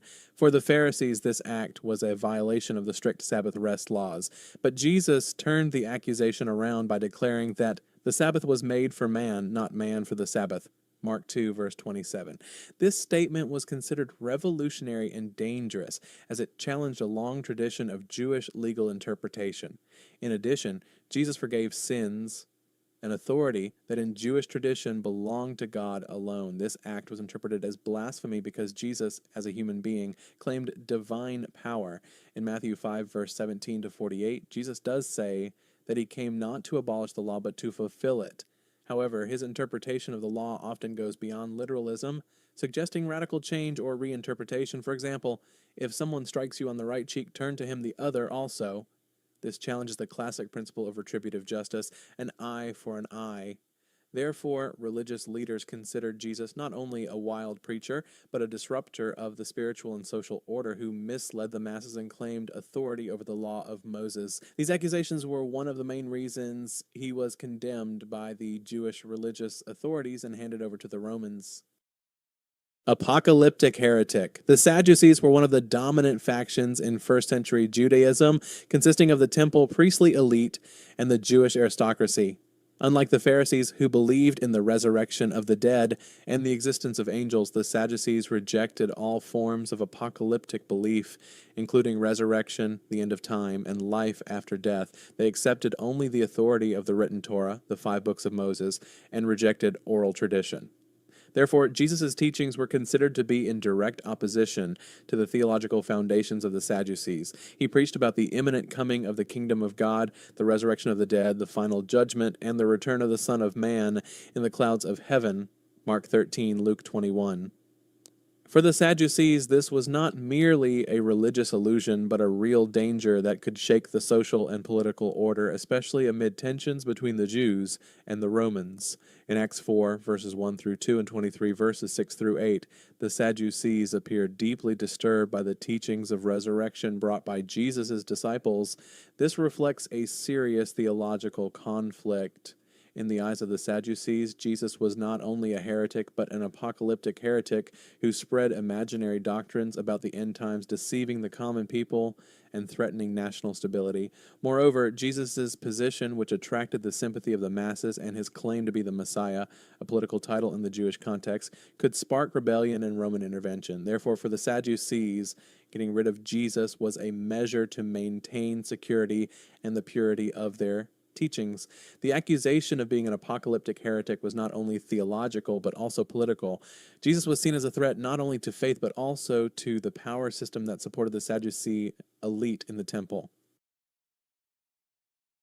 The Avengers have been an ever-present fixture in the Marvel Universe since their creation back in 1963. Brought to life by the team of Stan Lee and Jack Kirby, this superhero ensemble was designed to bring together some of Marvel's most up-and-coming characters, uniting new fan favourites like Iron Man, Thor and the Incredible Hulk with industry titans like Captain America. In the years since their introduction, the Avengers have become the flagship team of Marvel Comics, being not only the place where readers can find many of their most popular characters, but also the epicenter for some of the company's biggest ever stories. And although the Avengers have grown to a heightened sense of prominence throughout the past 2 decades, thanks to the success of the Marvel Cinematic Universe and the work of comic writers such as Kurt Busiek, Brian Michael Bendis and Jonathan Hickman, Earth's mightiest heroes have a storied history that stretches back almost 6 decades. The Avengers' legacy within the Marvel Universe is unquestionable. However, one of the most fascinating aspects of the team's history came in the mid-1980s, when Marvel attempted to create a spin-off group focusing on some of their lesser-known heroes, using the Avengers brand as a platform to introduce readers to characters who had not yet received the spotlight they deserved. Beginning in 1984, the West Coast Avengers sought to showcase some of Marvel's then forgotten characters, with its roster featuring the likes of Hawkeye, The Vision, Wonder Man, Mockingbird and the Scarlet Witch. Throughout the title's 10-year run, the West Coast Avengers represented one of the first major instances of a spin-off title, particularly in the realm of team books, offering a unique alternative to the long-running Avengers series and giving readers an opportunity to learn more about the heroes rarely focused on in these bigger titles.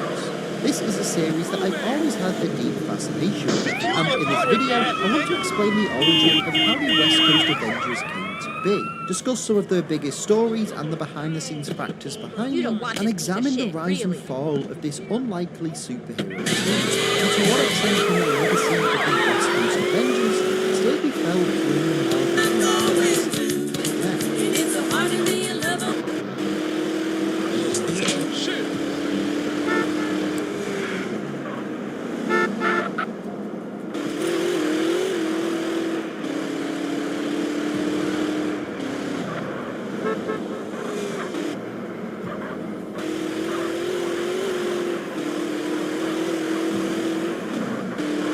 Before we continue though, just a quick reminder to leave a like on this video if you enjoy it, and subscribe to Quranic so you don't miss out on any future videos.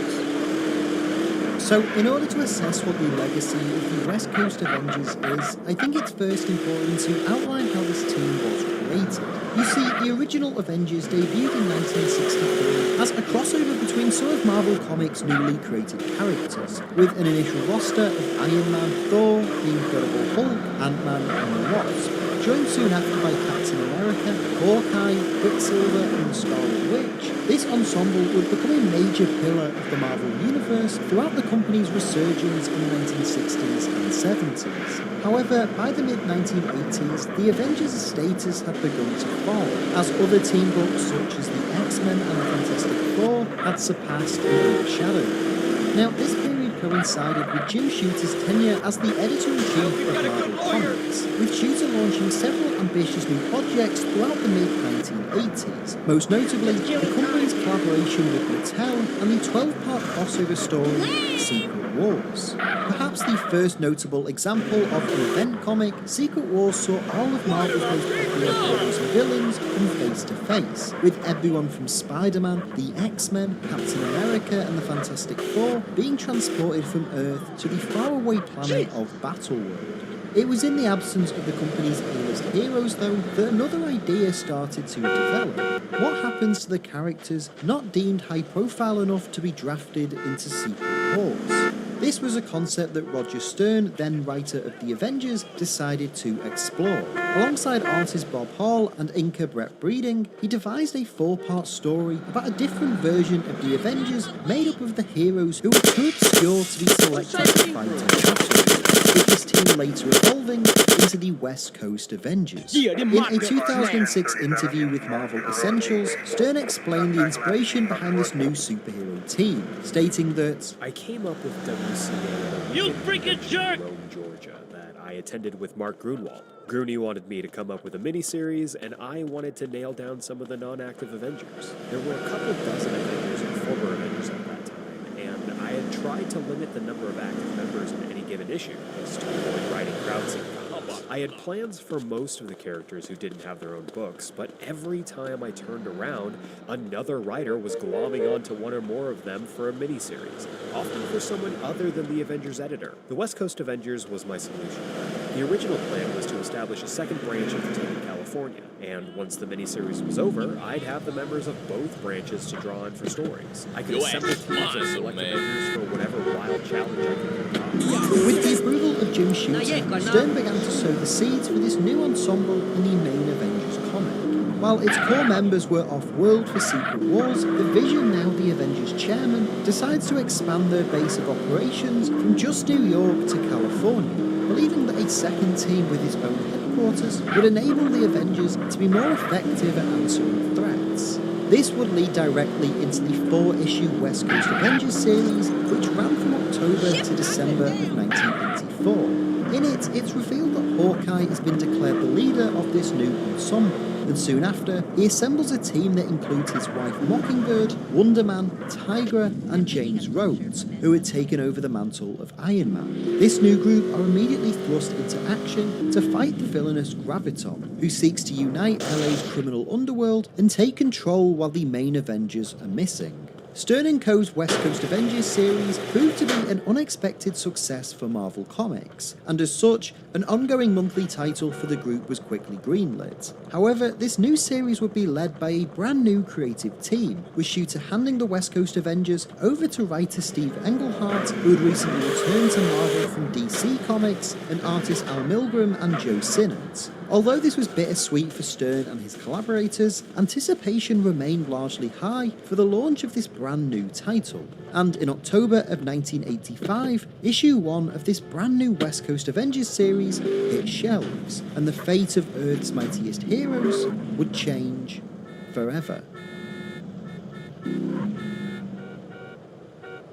Beginning in October of 1985, issue 1 of the new West Coast Avengers series would usher in a brand new era for Earth's mightiest heroes. Steve Englehart, the writer of this series, was eager to craft this superhero team's place within Marvel's ever-expanding universe, and give it a distinct identity separate from the traditional Avengers team, one that balanced the high-stakes nature of their heroic adventures with a light-hearted tone that allowed each member to showcase their personalities.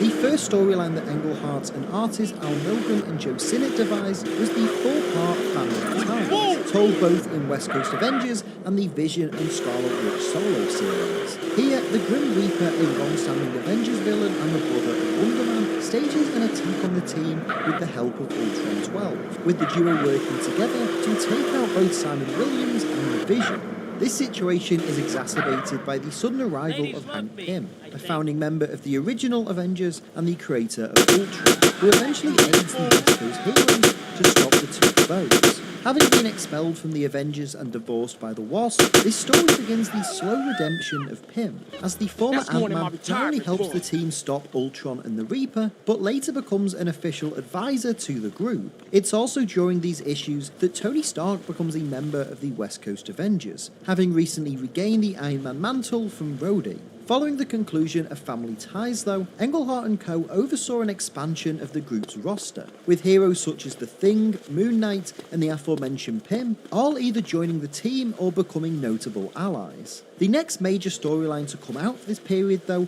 began in issue 17, when the Avengers, following a clash with the villain Dominus, are flung into the far past. Running throughout the next 6 issues, this story, commonly known as Lost in Space-Time, marks a major tonal shift for the series. You see, as part of this storyline, Mockingbird awakens in the Old West and is quickly abducted by the Phantom Rider, who not only brainwashes her, forcing her to forget her marriage to Hawkeye, but assaults and abuses her. While the other heroes battle the threats of the past, we watch as Mockingbird eventually breaks free from her mind control and kills the Phantom Rider, knocking him off a cliff and allowing him to fall to his death. This moment was a major turning point for the West Coast Avengers, with the jovial nature of Stern's original Vision giving way for a far more introspective and darker approach. In later issues, we see Mockingbird process these traumatic events and open up about them to the other members of the team. And eventually, in issue 37, the hero decides to not only quit the West Coast Avengers, but separate from her longtime partner, Hawkeye. Quite fittingly, this shake-up would also coincide with Englehart's exit from the series, as he, Sinnott and Milgrom all departed 2 issues later, with John Byrne taking over as the new writer and artist. Then best known for his work on Chris Claremont's X-Men, Byrne had recently returned to Marvel following a stint to DC, where he wrote and drew the 12-issue Superman relaunch, The Man of Steel. Picking up the pieces from Englehart's shocking conclusion, Byrne was quick to continue this darker trend for the series, with perhaps the best example and the most infamous story from this period being the Vision Quest saga. Having both joined the West Coast Avengers in issue 35, Vision and the Scarlet Witch would become the 2 main characters in Byrne's iteration of the ensemble. And Vision Quest, which ran from issues 42 to 45, would see the android hero be dismantled by the US military. After the Avengers scramble to locate Vision and rescue him, they discover a chilling sight, his body torn to pieces and few traces remaining of the friend they had fought alongside with for years. This revelation is particularly heartbreaking for the Scarlet Witch, who had not only been married to the Vision for some time, but had fostered 2 children with the Synthezoid. Eventually, the Avengers bring the pieces of Vision home, where Hank Pym attempts to rebuild him. This process is complicated though by Wonder Man, whose brain patterns were used by Ultron when first creating the Vision, who actually refuses to allow Pym to do the same. Pym is forced to reassemble Vision without his foundational personality matrix, resulting in him becoming a cold, emotionless android, emphasized by his new all-white appearance. Void of his old personality and memories, this new version of the Vision resembled his past self in appearance only. And understandably, this immediately drove a wedge between himself, the Scarlet Witch, and their family. Byrne would eventually have the 2 characters separate. However, the misery of Wanda Maximoff didn't end here, as only 6 issues later, the writer began another notable story arc, this time centered on the Scarlet Witch's children. In West Coast Avengers issue 51, a still heartbroken Wanda is visited by Agatha Harkness, where we learn that her children are actually illusions created using shards of the demon Mephisto. This is compounded by the sudden arrival of Master Pandemonium, a villain who is searching for the various shards of Mephisto, having used the demon's power to regrow his arms. In a now infamous moment, Master Pandemonium absorbs Wanda's children into his arms, erasing them from existence before Mephisto regains the fragments of his soul. Fearing that this immense wasp may cause Wanda to blame, Agatha erases all memories that the Scarlet Witch had of her children. However, doing so also caused Wanda to become catatonic. This all builds up to Byrne's final 2 issues of the West Coast Avengers, where the Scarlet Witch awakens and shockingly attacks her former allies. Emerging more powerful than ever before, Wanda defeats the West Coast Avengers and realigns herself with Magneto and the Brotherhood of Mutants. Concluding in issue 57, released in April of 1990, Byrne's saga would shake the superhero team to its foundations. As the writer departed the series, its lineup had drastically changed from what it was when he took over the book, with its team now consisting of Iron Man, Hank Pym, the Wasp, Wonder Man, US Agents, and the original Human Torch. The Vision, a character who is instrumental in the team's creation, was now an entirely different person with no connection to his past. Hawkeye and Mockingbird, the 2 original leaders, had long since departed, and the Scarlet Witch had returned to her villainous ways, and ripped a hole in the group's heart in the process. The ending of issue 57 seemed a bleak finale to Byrne's short but impactful run on the West Coast Avengers, and while some boldly looked to the future, believing their heroes would rebuild and save the day once again, it quickly became apparent that this was the beginning of the end.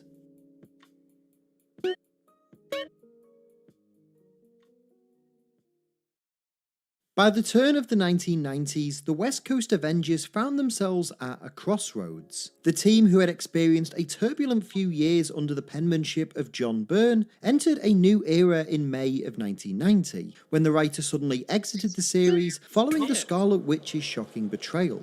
After a brief run of issues written by Fabian Nicieza and Danny Fingeroth, the series was taken over by Roy Thomas, a longtime Marvel writer and the original successor to Stan Lee as editor-in-chief. Alongside his wife and frequent co-collaborator Dan Thomas and artists Paul Ryan and David Ross, the writer sought to bring stability to the world of this superhero ensemble, picking up the pieces following Byrne's colossal shake-up and status quo changes. In addition to the death of Vision and the Scarlet Witch's breakdown, Byrne's tenure also saw the book's name be changed to Avengers West Coast, a result of Marvel believing that its declining sales were due to the Avengers name not being featured prominently enough. Despite the change, the anxiety towards the book's future continued into Thomas's run, as Marvel believed that such a tenured writer would be able to stabilize and regain interest in the series. The first issue of Thomas's run, Avengers West Coast issue 60, sought to add closure to the fall of the Scarlet Witch, as the writer revealed that Immortus had orchestrated Wanda's breakdown in order to control her and use her hex powers to remake reality, with the Avengers defeating the villain and restoring their teammates' sanity. With the slate now clear for new stories to be told, Thomas and his collaborators were eager to make drastic changes to the team's lineup, with long-serving members such as Hank Pym, the Wasp, and Tigra all departing, and new heroes such as Spider-Woman and the Living Lightning taking their place, alongside the return of the group's original leader, Hawkeye. Alongside these changes to the group's lineup, Roy and Dan Thomas would also attempt to integrate the West Coast Avengers more into the stories of the mainline Avengers series, with the two groups aligning during a crossover Operation Galactic Storm. Running throughout March to May of 1992, this 19-part event aimed to be a spiritual successor to the Kree Skull War storyline from the early 1970s, which Roy Thomas had originally written, and so the writer ensured that his West Coast heroes played a major part in this follow-up tale. To summarise briefly, this storyline focused on the Avengers being forced to intervene in a war between the Kree and the Shi'ar Empire. As the heroes split into 3 groups, stationed on Earth and the Kree and Shi'ar homeworlds respectively, tensions began to arise between the various factions, with Captain America in particular disapproving of the methods and tactics of his West Coast counterparts. The climax of this book saw Iron Man propose killing the Kree Supreme Intelligence. Okay. With Cap Yep. refusing, Wow. further Okay. fortifying This this rift hurt. between the two Avengers groups. Let's and just building a calm sense of down, I guess. disunity Let's will just only calm grow down. throughout the Let's next just several calm years down. It's and cause the melting me eventual downfall like a of the fucking West ant. Coast Avengers. Let's just calm However, down. before this Come on. downfall took place, Thomas and Yep. Crew embarked on another There we notable go. story. We got plenty of In time to Avengers get there. West Coast No issue reason to get 149, excited. Ultron stays Shit, in dude. imprisonment and attacks the See? heroes with Just the calm alien down, dude. incarnation. Calm down. Throughout the conflict, we discover that Ultron, when creating Look, you can't even Alpha, move. kidnapped Mockingbird Calm down. and used her brain patterns, causing the Avengers, with the Okay. help of the Vision, to not only Relax. defeat Ultron, but Relax. also rescue Mockingbird, with she and Hawkeye reuniting and eventually rekindling their romance. See? Now Whilst this is an it lightened up the emotional moment pressure for a little sure, bit. the reunion would prove to be short-lived, as by 1993, it became What's your clear that There, Avengers and then West see? Coast was Sucked me in again. That's what they as do, a dude. result, That's the Roy and algorithm. Dan Thomas crafted a shocking ending That's the to what was endorphin now a algorithm. near Pretty 100 sure. issue saga. In Avengers They're West milking Coast you. issue 99, Milking me. Mockingbird Milking is captured by us. Satanish the Supreme, a demon who commands an army known as the Lethal Legion. As the Scarlet Witch transports the heroes through various realms of hell, the Avengers quickly Bad but find true. themselves in the presence of Mephisto. Mephisto gosh, explains to the dude. heroes that the Lethal Legion Flips was the whole stolen card. in Israel and offers to help the Oh team my finish gosh, and weaken the dude. barrier to Satanish's realm. Bumper Although the heroes cars. seem apprehensive, Hawkeye actually Grand agrees Theft to Mephisto's bumper car. demands, desperate to save the love of his life. No, it's the Wonder truth, Woman man. transports the team into Satanish's realm, and after fighting the Lethal Legion, Mephisto arrives and confronts his demonic foe. As the two hellish entities clash, Mockingbird is rescued, and the Scarlet Witch attempts to open a portal back to Mephisto's dimension. This plan backfires though, and Mephisto and the Avengers are all teleported back to the villain's realm, where Mephisto, furious that he could not reclaim the Legion's souls, declares that he will take 4 of the heroes' souls instead. The Avengers attempt to flee this, with Wanda frantically opening a portal back to Earth, allowing her partners to escape as she attempts to hold Mephisto off. Most of the team are able to make their way back through the portal before Mephisto injures Wanda, and in a desperate attempt to save her, Mockingbird and Hawkeye run back through the portal, and in the process, Mockingbird is hit by a fireball and killed. As she falls into Hawkeye's arms, realization sets in as the portal closes and the heroes return home. The following day, the Avengers mourn their Blast loss on them of fools. with Captain America joining them to extend his condolences. As though only as in Avengers West Coast issue 102, written by Dan Abnett and Andrew Manning, Charles Manning hero calls a vote to decide the future of both branches of the Avengers, where Iron Man shockingly This all you cast the giving me? deciding vote to dismantle the Come West on, man, Coast keep Avengers entirely. This verdict divides all of the heroes in attendance, with some choosing to side with Captain America and rejoin the main Avengers team, and some aligning with Iron Let's Man move as on. he proposes a brand Damn, new you venture. look money. Force. Hey, over here, come on. Frost with La Raza.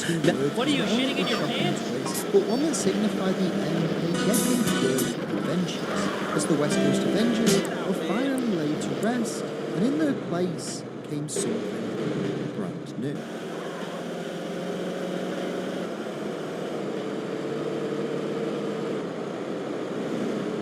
Following the release of issue 102 in January 1984, the West Coast Avengers were finally laid to rest. A decade after the team's inception, this unique experiment had seemingly reached its limit, and in an ever-changing superhero landscape, began to grow out of favour with long-term readers. As a result, the final issue sought to bring closure and finality to the team's long-running story, and hinted a brand new venture that would fill its place, Force Works. This new series, written by Dan Abnett and Andrew Lanning, introduced a new team of former Avengers who quit alongside Iron Man, including Wonder Man, US Agent, Spider-Woman, and the Scarlet Witch. As a concept, Forceworks was a modernised spiritual successor to the West Coast Avengers, just with a mindset more fitting for the mid-1990s. But it also served to be an ideological break from any previous Avengers team, with this ensemble being more focused on preempting attacks than simply responding to them. Debuting in July 1994, Forceworks would run for just under 2 years before being disbanded following the events of Heroes Reborn, where the core Avengers characters were all transported to a pocket universe and effectively rebooted. Once the heroes returned the following year, the Avengers would be relaunched by Kurt Busiek and George Perez, with the duo restoring it to one singular group and bringing back the likes of Iron Man 2 to the roster. Busiek and Perez's series would not only begin to revitalise the Avengers' popularity, but effectively end the trend of spin-off and splinter groups for several years. However, while Marvel was quick to move on from this ensemble, the West Coast Avengers do have a surprisingly rich legacy. Some of the story arcs told throughout this series have become very significant in the larger Marvel universe. For example, Mockingbird's death in issue 100 was later expanded on in the 2008 storyline Secret Invasion, where it was revealed that the hero had actually been replaced by a Skrull following her initial departure from the group. Likewise, the Vision Quest saga and the subsequent revelation about the Scarlet Witch's children has influenced several stories in the years since, from Tom King and Gabriel Hernandez Walters' Vision comic to Brian Michael Bendis' Avengers Disassembled and House of M events. Furthermore, the West Coast Avengers have also influenced a variety of media outside of the printed page, most notably the 1999 animated series Avengers United They Stand and recent Disney Plus shows like WandaVision. But with all of this in mind, I think it's in the pages of Marvel Comics where the legacy of the West Coast Avengers is best felt. Alongside a brief revival in 2018, the group have been immortalised by their iconic headquarters, which in the past decade has been transformed into the Avengers Academy, a home for young and up-and-coming heroes to both train and develop their new personas. In a way, this is an incredibly fitting tribute to the West Coast Avengers, whose entire premise was built around giving often overlooked heroes the opportunity to step out of the shadows of their more popular counterparts. Many of the characters featured throughout the original series, such as Hawkeye, the Vision, Scarlet Witch, and US Agent, are all now major parts of not only Marvel's comic book universe, but also the blockbuster cinematic endeavours as well.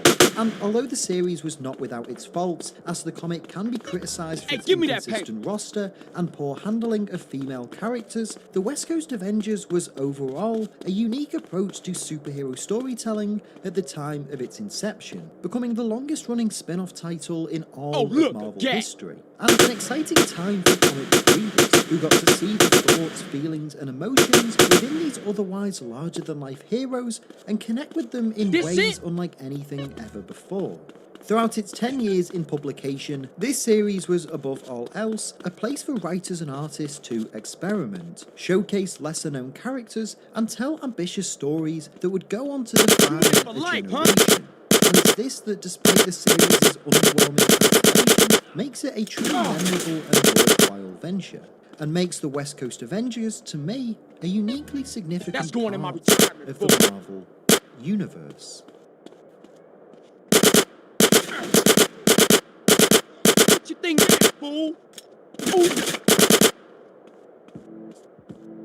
Hey everyone, thank you so much for watching today's video. I hope you enjoyed it. If you did, please make sure to leave a like on this video and leave a comment down below as well. Let me know your thoughts on everything we talked about in today's video. I can't wait to hear your thoughts as always. If you're new to Owen Likes Comics, please make sure to hit the subscribe button and the notify bell so you don't miss out on any future videos. And if you enjoyed this video and you want some more, there should be some others on the screen right now you might also enjoy. If you want to help support the channel and help me make more videos, you can do so over at patreon.com/OwenLikesComics. Or if you just want some more of me, you can follow me on Twitter and all social media forums just at Owen Likes Comics. But that's all for this video though. Again, thank you all so much for watching. I hope you enjoyed it, and hopefully I'll see you next time. But until then, take care and keep reading. The Seven Spirits of God. When John wrote the book of Revelation on the island of Patmos, he mentioned something that the church rarely explains openly. The seven spirits of God who are before his throne. Get the fever. I was always a big fudge. This statement is repeated in Revelation 3 verse 1, 4 verse 5, and 5 verse 6, creating a big question. Is this just a symbol, or is there a real spiritual entity behind it? The majority of modern churches interpret these seven spirits as a symbol of the perfection of the Holy Spirit. They refer to Isaiah 11 verse 2, which describes the Spirit of the Lord in seven aspects: wisdom, understanding, counsel, might, knowledge, fear of the Lord, and the divine presence itself. But if that's true, why does John depict them standing apart from the throne of God as if they were individuals standing before the Most High? In ancient Jewish literature, such as the Book of Enoch 1, the concept of the 7 archangels emerges: Michael, Gabriel, Raphael, Uriel, Raguel, Remiel, and Sarakiel. They are said to stand before the glory of God, receive direct instruction, and have divine authority over various aspects of creation. This is in line with Revelation 8, verse 2, where 7 angels stand before God, each holding a trumpet. Furthermore, in Rosicrucian, Hermetic, and Gnostic theology, the 7 spirits are considered divine emanations, the forces of creation that govern the cosmic elements: fire, water, air, earth, light, darkness, and time. This shows that Revelation is not only a prophetic document, but also contains a cosmological code. So are these 7 spirits part of the Holy Spirit, angels of power, or are they fragments of ancient divine knowledge that the Church has deliberately chosen not to explain? The answer is perhaps too big to be delivered from the pulpit. The woman clothed with the sun. In Revelation chapter 12, John receives an amazing vision. Then a great sign appeared in the sky: a woman clothed with the sun, with the moon under her feet, and a crown of 12 stars on her head. She was pregnant and cried out in labor pains, and her anguish was about to give birth. The Roman Catholic Church has long interpreted this woman as Mary, the mother of Jesus. The iconography of the Virgin Mary on European altars even visually mimics this description, surrounded by sunlight, standing on a crescent moon, and crowned with 12 stars. However, Protestant theologians and prophecy scholars have different interpretations. They see this woman as a symbol of Israel because the 12 stars symbolize the 12 tribes of Israel. In this context, the child who will rule with a rod of iron is the Messiah, Jesus Christ, and the woman is the chosen people who gave birth to him historically. But beyond that, a third, much more hidden interpretation emerges. This woman symbolizes the true church, a spiritual entity that does not appear physically but exists in history as a hidden minority that continues to be persecuted by the dragon devil power. This interpretation is widely used by the remnant church, Adventist, and spiritualist underground movements. What makes it even more mysterious is that in the mythology of ancient Babylon, there was a goddess named Ishtar who was also described as shining like the sun and crowned with stars. Was John's vision a contrast to paganism, or was it using ancient symbols to convey a deeper truth? To this day, the Church rarely discusses this woman in depth because each interpretation touches on the root of people's identity, belief systems, and perhaps even raises the question of who exactly is God's bride in the end times. 144,000 sealed people. In Revelation 7, John saw 4 angels holding back the wind of destruction over the earth, the sea, and the trees until 144,000 people were sealed on their foreheads. They came from every tribe of Israel, 12,000 each. However, the mystery does not end there. In Revelation 14, these 144,000 reappear, standing with the Lamb on Mount Zion. They are described as those who do not defile themselves with women, do not lie, and are blameless before God. They sing a new song that no one can learn except themselves. The Church rarely discusses this openly because the identity of the 144,000 is highly controversial. Is it a symbolic number representing God's people as a whole, namely 12 tribes, multiplied by 12 apostles and 1,000 divine perfection? Or is it a literal number, meaning that only 144,000 people will be specifically saved? Jehovah's Witnesses claim that only 144,000 people will ascend to heaven, while the rest live on the renewed earth. This view is considered deviant by many other denominations. On the other hand, the Adventist and historical Protestant groups see it as the true church of the end times, sealed to escape the wrath of God.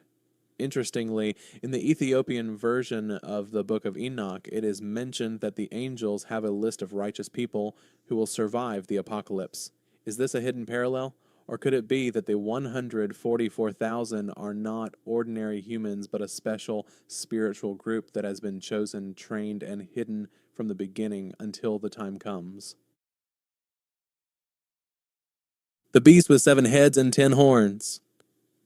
In Revelation 13, verse 1, John writes, I saw a beast rising out of the sea. It had 10 horns and 7 heads. On its horns were 10 crowns, and on its heads were blasphemous names. This beast is one of the most striking symbols in the book of Revelation. It combines the images of a lion, a bear, and a leopard, symbols of the ancient empire, also mentioned in the book of Daniel, chapter 7. Biblical scholars agree that this beast is not just one figure, but a representation of the world system of power that opposes God. The 7 heads are traditionally interpreted as the 7 mountains, which are often associated with the city of Rome because Rome is known as the city of 7 hills. However, another interpretation states that the 7 heads symbolize the 7 great kingdoms in world history that are hostile to the people of God: Egypt, Assyria, Babylon, Medo-Persia, Greece, Rome, and one more to come.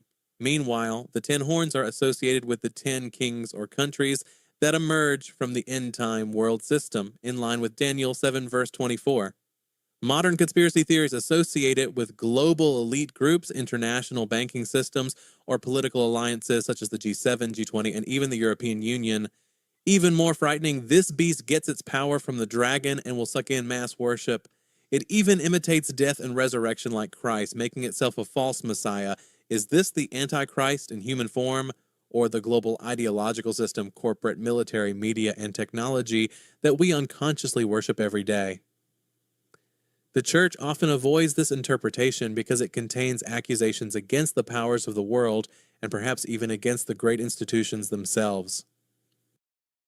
666. The number 666 has been a symbol of spiritual horror for centuries. Historically, many theologians believe that this number uses the gematria system, an ancient Jewish method of converting letters into numbers.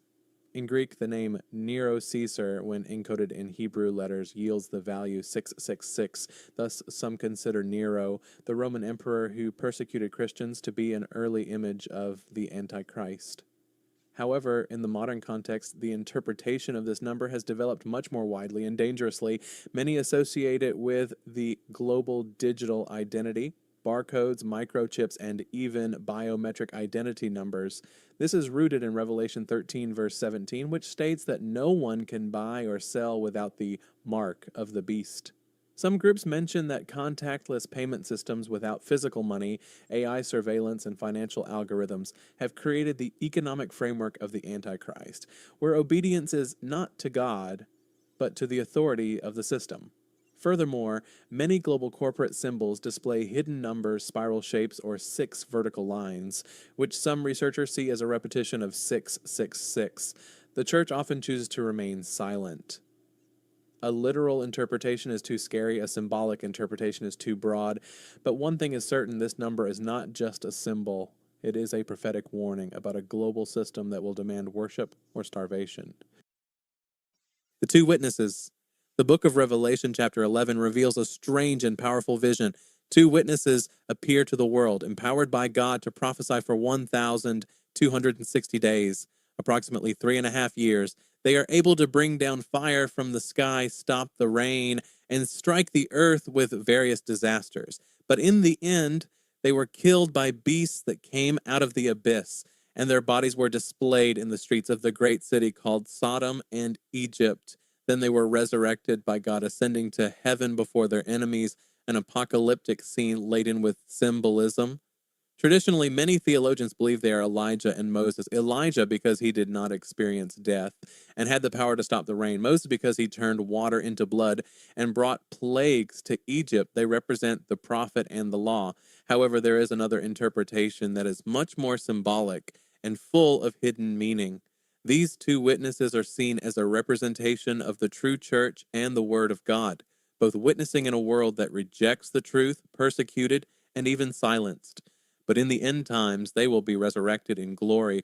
Some futuristic interpreters see these 2 witnesses as literal prophets who will appear before the second coming of Christ. Some even claim that they already live today, hidden, waiting for orders from above. Even more mysteriously, the city where they were killed is called Sodom and Egypt, but is also associated with Jerusalem, the place where Jesus was crucified. This suggests that the rejection of the witnesses could come from the religious center itself. The 2 witnesses are a symbol of holy resistance, a voice of truth in a world full of deceit. The small book that John ate. In Revelation 10, verse 8 to 10, John receives a very unusual command from a heavenly voice. Take and eat the book. It will make your stomach bitter, but in your mouth it will be sweet as honey. What is the meaning of this strange act? Why should a prophet eat the book? In Jewish tradition and Old Testament prophecy, this act is nothing new. The prophet Ezekiel, chapter 3, was also instructed to eat a scroll of a book containing lamentations and condemnations as a symbol that God's message must be lived fully before it is delivered. However, the difference in Revelation is that this book is sweet in the mouth but bitter in the stomach, indicating a message that appears spiritually beautiful but contains great burdens, suffering, and consequences. Some interpreters believe this small book is part of the revelation that has not been revealed to the world, perhaps because it is too terrible, too deep, or too shocking. In fact, in Revelation 10, verse 4, 7 thunders sounded, but John was instructed not to write down what they said. Why? Is it a revelation that is withheld for a time that has not come? In Gnostic interpretations and apocryphal texts such as the Book of the Secrets of John, the concept of hidden knowledge that is only given to the worthy is a common theme. This gives rise to speculation that the little book is a symbol of the innermost revelation, which can only be understood by those who are earnestly seeking the truth. Some even associate it with the book within the book, a kind of cosmic manuscript that can only be opened after the end of time. The Church rarely raises this passage. It is too symbolic, too mystical, and perhaps too close to the truth that is not yet time to reveal. The Great Babylon. In Revelation 17, verse 5, John wrote a shocking vision of a woman sitting on a purple-red beast. The woman was luxurious, full of worldly luxury, but on her forehead was written a mysterious name. One name, a secret, the Great Babylon, the mother of harlots and of the abominations of the earth. This symbol has been a puzzle for centuries. Is Great Babylon a city literal like Rome or Jerusalem? Or is it a symbol of the global system that misleads humanity? Historically, many Protestant Reformed theologians, such as Martin Luther and John Knox, interpreted this woman as a symbol of the Roman Catholic Church because the identity of the seven mountains is considered to refer to the seven hills of Rome. They saw Babylon as a church that had allied itself with worldly powers and sold spiritual purity for political power. However, the modern interpretation is more complex, and Babylon the Great is considered a global system of spirituality and economics, a network that controls trade, entertainment, politics, and even religion. In Revelation 18, this system is said to trade not only in gold, silver, and spices, but also in human souls. It is not just a city, but the structure of a world civilization controlled by a shadowy spiritual elite. Terribly, the Great Babylon not only intoxicates the world, but also sheds the blood of prophets and saints. This means that she is not only morally corrupt, but also a persecutor of truth throughout history. The name secret on his forehead signifies something. The true identity of this system is disguised, hidden behind religion, power, and luxury. The Church rarely explains this detail because when you investigate it too deeply, you will begin to see that the Great Babylon is not just about the future. She may already be present, and we are living in her. New Jerusalem. In Revelation chapter 21, John witnesses something very amazing. Then I saw the New Jerusalem coming down from heaven from God, adorned like a bride dressed for her husband. Revelation 21, verse 2. The New Jerusalem is the culmination of the entire apocalyptic narrative, a holy city without crying, without death, where God dwells with his people. But is this city really a physical place, or is it something far more mysterious and spiritual? Literally, many people imagine it as a heavenly city of perfect architecture, jeweled walls, pearly gates, golden streets, 12,000 stadia long and high. It's about 2,200 kilometers, making it larger than any country on earth today. The city is described as a perfect cube, a shape shared by only one building in Israel's history, the Holy of Holies in the Temple. However, many theologians and mystics see the New Jerusalem as a symbol of transcendent spiritual reality, a divine dimension that is not measured by space and time, but by the full presence of God. In this interpretation, the New Jerusalem is not just the future, but the spiritual identity of God's people who have been redeemed and formed into the temple of God itself. The Eastern Church and some Gnostic interpretations refer to the New Jerusalem as a form of pleroma, the divine fullness that restores all of creation, not just humans. In fact, the text of Revelation confirms, I did not see the temple in it, for God and the Lamb are its temple. The New Jerusalem is not just a destination, but the manifestation of a world purified from the Babylonian system. It is a world without fall, a new reality where God dwells not in a church but among his people directly. The Great Red Dragon. In Revelation 12, verse 3, John writes, "And another sign appeared in heaven. Behold, a great red dragon having 7 heads and 10 horns, and on his head 7 diadems. This great red dragon is depicted dragging a third of the stars in the sky and throwing them to the earth. He stands before a woman about to give birth, to swallow the child as soon as it is born. The child symbolizes the Messiah, and this dragon is none other than Satan himself." Revelation 12, verse 9. The old serpent called the devil or Satan. But behind the literal meaning as a symbol of Satan, this dragon has a terrible geopolitical and symbolic dimension. It has 7 heads and 10 horns. Features identical to the beast from the sea in Revelation 13 and also to the kingdoms in the prophecy of Daniel chapter 7. This shows that the dragon is not just a spiritual entity but a global force riding on the world's governmental system. In ancient Chinese tradition, the red dragon is a symbol of the emperor's power, and even today the dragon is synonymous with the rise of East Asia. Some modern prophecy analysts speculate that the dragon is a symbol of a great nation with gigantic military and technological power that will play an important role in the end times. On the other hand, the red dragon is also used in occult rites as a symbol of primordial power, the creator god, before the biblical creation. This raises the question, is Satan masquerading as a source of spiritual and political power with a religious, media, and military face? The church rarely touches on this detail because it is too explosive, but John clearly depicts the dragon as a cosmic enemy that not only attacks from the spirit world, but also infiltrates the world system.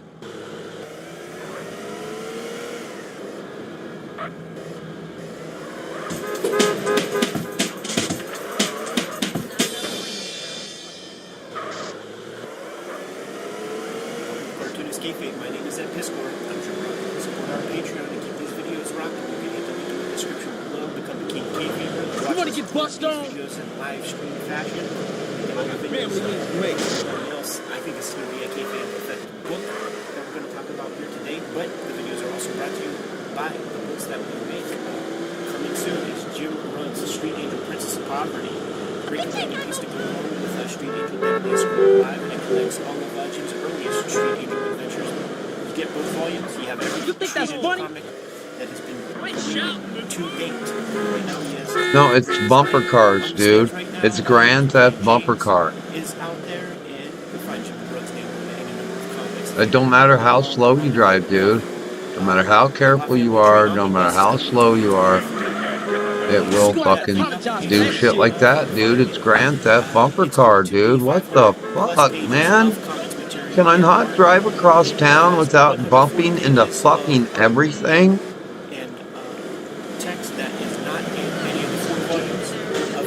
Look how fucking he broke me, dude. Put in your pre-order at my link tree in the description below. There are 3 volumes of X-Wing Grand Design out there, 2 volumes of Red Room trade paperback out there on the stands, and we're offering a new realm of Red Room comics. This is Crypto Killers #1, which your store can order for May. This is the cover of the newsstand edition. The kind of story has supplied us with a fantastic cover. Jim Rugg, my ringer, had his variant cover by way of Rob Liefeld. We have a sketch cover that everybody can order. Man, we've been asked about that a whole bunch. We'll make your dreams come true. Make sure you tag us in the art. Come on, dude. Get out of here. Quit keeping pace with me. Look at that. Ooh, frustrating. That is frustrating. Makes no sense whatsoever. Comics Special #1, Sentinels of Justice. We pair up a Blue Beetle, Captain Atom, Nightshade, and Question into a team. This is Watchmen before Watchmen, is what maybe we'll call this video or something, Jimmy. A fascinating document that I discovered just while digging. It's the kind of thing, it's the reason why you dig in the dollar bins and the quarter bins, to unearth some weird gems like this. I had never heard of this before you brought up this one. Yeah. So yeah, definitely this is not a book that is discussed. It's widely known. You mentioned, these characters very much the Steve Ditko wing of like the Charlton heroes. I even think they're trying to kind of channel some of the Ditko art. Yeah. The cover maybe not to the max, but when you get inside, like I think there's a lot of Ditko they're trying to put on those pages. Absolutely, man. Probably the first AC comic that we have looked at on the channel, Bill Black's company. And it's really fun to think about this in context of Watchmen. From 1983 is when this comic comes out. And AC Comics, you know, Bill Black, very much rooted in comic book fandom and early fanzines, and his entire enterprise is nostalgic in its subject matters. No interest at all in advancing the medium in any way or pushing the comics medium into like the next level of, you know, adult comics or anything like that. It's purely indulging in Silver Age, Golden Age type fare. That's his interest. He's putting his money where his mouth is. It's the kind of comics he wants to read, and Marvel DC is not keeping pace with that. They are continuing to evolve. It's not really his interest, man. So he puts his money down on the table and publishes a giant long wing of comics that maybe still come out. I think that they do. I don't know if Bill Black is still alive. Sure. Because he goes back into like the early 70s of self-publishing, starting with Paragon Press. I'm glad that we get a chance to finally talk about it, because that's the thing. Like, he's doing color, independent comics, when nobody's doing color. This is 1983, I think. So think about that at home whenever we think, like, 1983, you're doing black and white if you're going to self-publish. Not Bill Black. He's got a whole lot of color comics. You know, you mentioned nostalgia. He would do a lot of like public domain characters. Worked out a deal when Charlton goes under to like use their characters. But he has a wide range of stuff, and it's definitely centered on the past, or it's like FemForce would be the long-running title. You know, well over 100 issues of FemForce have been published. So it is interesting, and we look at a lot of come on, how impressive is that, to dude? know more about AC Comics and how they kept the lights on for decades. And there's a bunch of artists that come through here that get work. Eric Larson has work. Early on, very early on.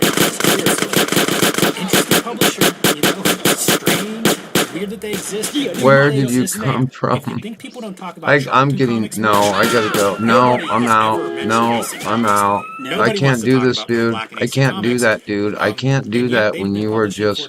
Yes, I think their whole I can't do that, dude. Was I can't do this. a similar mindset with Bill Can't Black, do this. and they were not interested When you were that on me, dude, I can't. point, You're that oppressive. now, I can't. 2023, Can't play a this, wing dude. of comic fans that is like, no, Spider-Man is Yeah. Peter Parker. I can't play this right now. I gotta get something to Superman eat, take and a break, smoke a cigarette. for that, like all that kind of stuff. Like that's the That was fanboy too much, conversation man. now. And, and some of Wow. those dudes Wow. just make comics. Wow. And they're trying to capture that same spirit of the kind of comics that they dig. No, it just, that is Sure. just too much, man. Come on, In dude. these Fuck. days, 84, 85, whatever. That's you got the old trolling. heads who are That's... like, my Spider-Man does not have a black costume. Right? Whoa.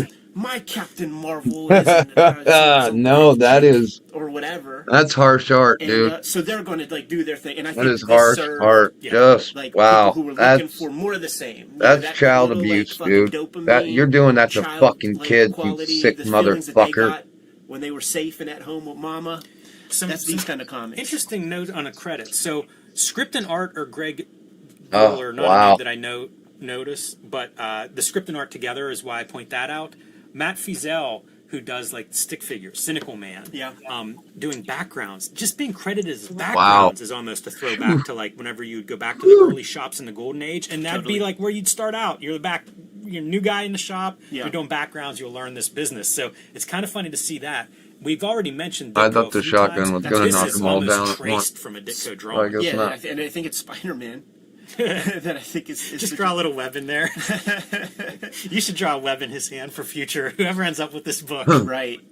So, you know, one of the things when you have intellectual property, there are several schools of thought with it, man.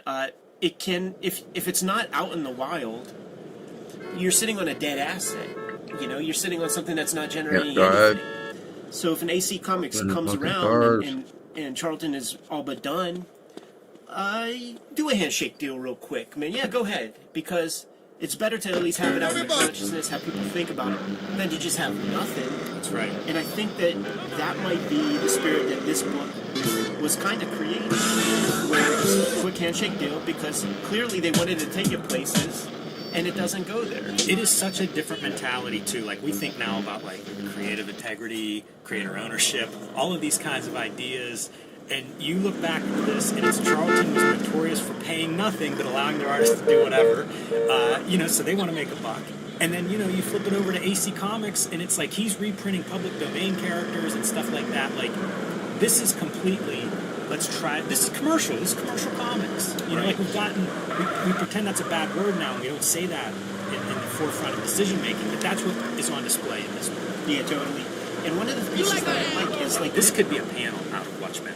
It's beautiful. It's like super well drawn.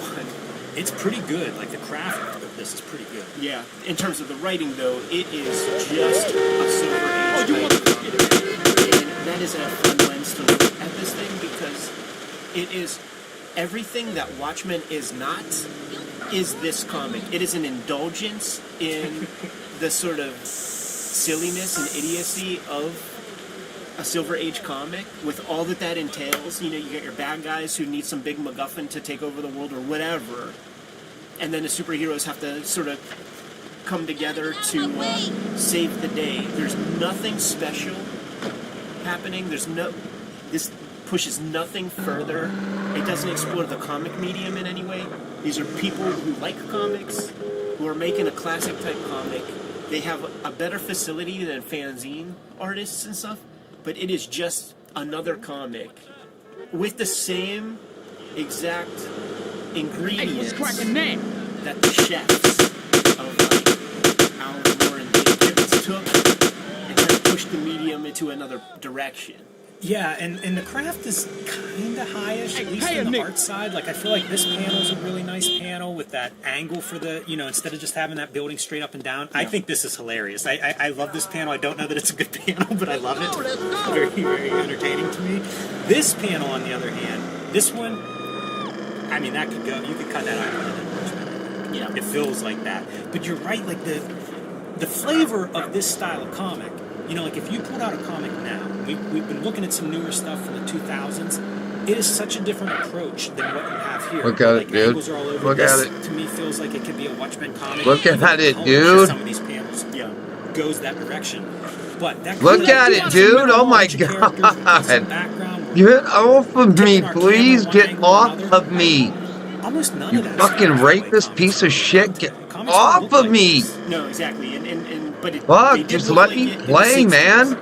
And that's what AC Comics at this level was about. Like, you would see Charlton covers where Ditko is kind of drawing this exact sort of energy and all that sort of thing. So rather than even be contemporary, like, this is a throwback to 15, 20 years prior. An indulgence in the early fandom of comics. I do see hints of certain stuff, like John Byrne, for instance. Yeah. I feel like there are little hints of that. And that's Charlton. Yeah, that's right. He worked there. Man, everybody, I feel like, worked there at some point. I got a bunch of those Charlton Doomsday comics. That'd be funny to compare those to, like, the Fantagraphics Doomsday reprints. I have those also. Because those Charlton, like, they own their own presses, and man, were they just printing as cheap and fast as they could. I have two versions. I have a couple Charlton issues, and I have a couple modern. And it's when it gets to modern where, like, the bottom of the pages have the, like, newspaper, like, the triangle, like the paper bag kind of cut off of a web press. Yeah, cut off of a big long roll of newsprint. Just a fascinating thing. So, I came across this in the dollar bin. And, I never, when you're digging, I just saw something that looked reasonably professional. So it's like, let me check that out. And then I see it's an AC comic with the fucking Watchmen characters. Yeah. As a team, they were never a team in Charlton. They all had their own books. All done by Steve Ditko, by the way. He would do 3 books. In the editorial piece up front, they're talking about, like, the Captain Atom comics done by this guy who just never plays with superheroes, Steve Ditko, And so he got his superhero chops down. I love this character. It feels like it could be out of, like, Superpowers or something. Totally. Even like, where's the toy for this guy? Yeah, for sure. There are panels in this thing where, like, I almost feel like he's like Axel Press Button Like right here, does that almost look like Axel Totally. like where he would have a gun hand? You know what else I'm noticing is how much these figures, rarely are any of these figures just standing around. Sure. And even if they are, it's like Dutch angle that camera. Yeah. You know, get these guys at an angle. But man, as they bounce around and fall and punch and stuff, like they're all over the place. It's very dynamic in that way. Yeah. You mentioned the Ditko drawing all of these characters. We have a video on the Charlton Action Heroes, which DC reprinted in a couple of nice hardcover volumes in their like archive series, because there were so many of those Ditko comics. So those were always the interesting DC archives to track down for me. Right. Were those Action Heroes. And this is the really cool part of this. So first off, you got your team. They're all together, man. The Sentinels of Justice. Even that's like such an old school kind of name. And then right here, you know, it ends on the cliffhanger. Who is this shrouded figure who vows to destroy the Sentinels? Alas, we will never know, because the Charlton characters have been sold to another publisher. And see, they're keeping kayfabe. They're not giving any props to any other publishers. Not going to put their name in their own publication. But you will be seeing much more of the talented team of Greg Goulart, Dan St. John. They would do our Sentinels of Justice, and there would be all these like Charlton adjacent characters, almost in the same way as Watchmen. You know, Yes. like there's like some like Wasp lady or something. You know what? I never even considered that. That's another one of those almost like an alternative Five-O Earth stepped up version to of the Watchmen. beat. I like this kind of stuff, like where it's like the computer screen breaking down. Yeah. You know, like the early representations of like 8-bit. 8-bit. Yeah, that's super funny stuff. And all these names, we like to thank editors George Wildman, Bill Pearson, and Charlton Publications. Like these are names really that enjoying are the rat race firmly attached to early comics fandom. You know, Bill Pearson might even show up in those Russ Cochran EC hardcovers at times and stuff. Wild Bill Black was part of the game at that point. But dude, this is a caption calling attention to the fact that DC just bought these characters. You can find early issues of Comics Journal and Amazing Heroes where all the way back to 84 there is mention of a book called The Watchmen that Alan Moore proposed to DC Comics, and you know they're putting pen to paper, and it takes a couple of years to draw that thing and get it across. So I feel like it happens really rapidly. By the way, Sentinels and Watchmen, synonymous, right? Right. Makes me wonder if he's pulling that. Does it say the Whitman logo on the back? Is that Whitman publications behind them? These buildings are almost like Gibbons buildings in Watchmen. It's a really interesting fit. It is the reason why you dig in the bins. Yeah, and you'll see a couple of these signatures. Like this is all Bill Black. So he wasn't just, you know, publishing these comics. He was a cartoonist how he started. You know, self-publishing I think was reluctant because I'm interested in some of his early self-published stuff. And I think he ended up self-publishing because some publishing option fell through. Right. But you'll see him, you know, like he is a cartoonist at this point, you know, getting a little bit older. But still you'll see him. How you not see my core? This is my page. I wonder if you've got June Bridgman piece right here. Yeah. We got a Bob McLeod piece right here. And there are scams that fucking people pull on people at conventions where they get them to like draw a picture of their character and so you pay $100 or something. Then you get some schmuck to ink it or you ink it or something, then you publish it in the book without the creator having any knowledge. I do wonder if this is like that.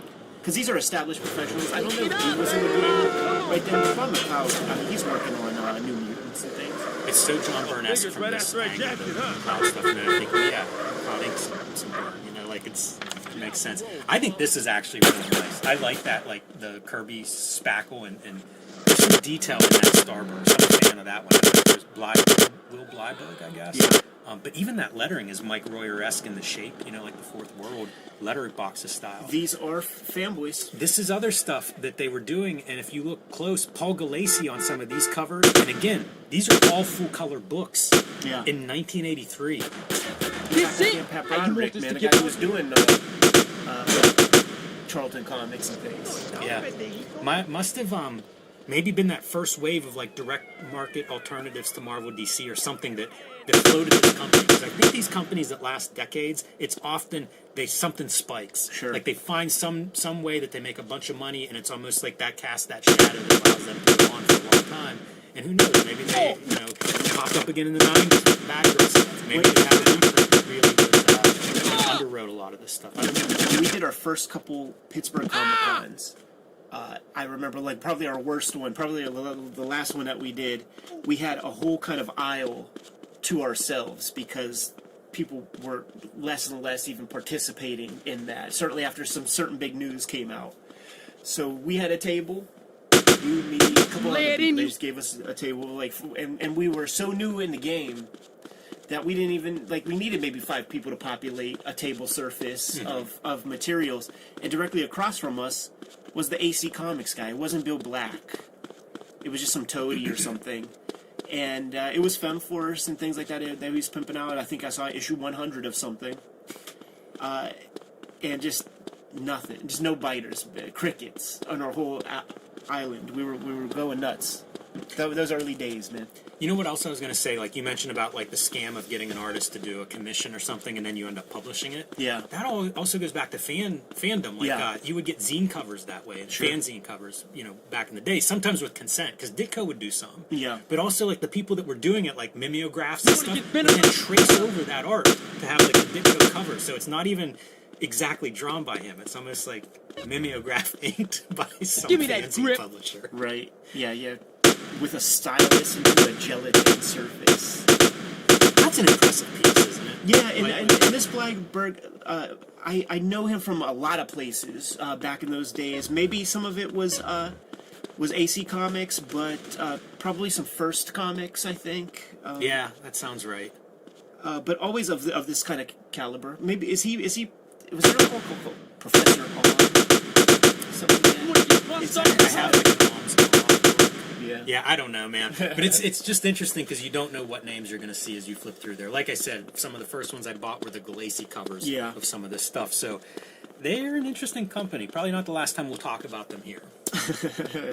Got to figure out the angles, man. Yeah. Good to go? Yep. Kayfabers, like, follow, subscribe to the YouTube channel. Hit the bell. We'll notify you when new vids are available. And the King Kayfabers who support our Patreon are getting first dibs on all the videos that we have. They're watching us record this video live, and I bet you there are some Sentinels of Justice Americomics Special number 1s that have just sold off of eBay and elsewhere.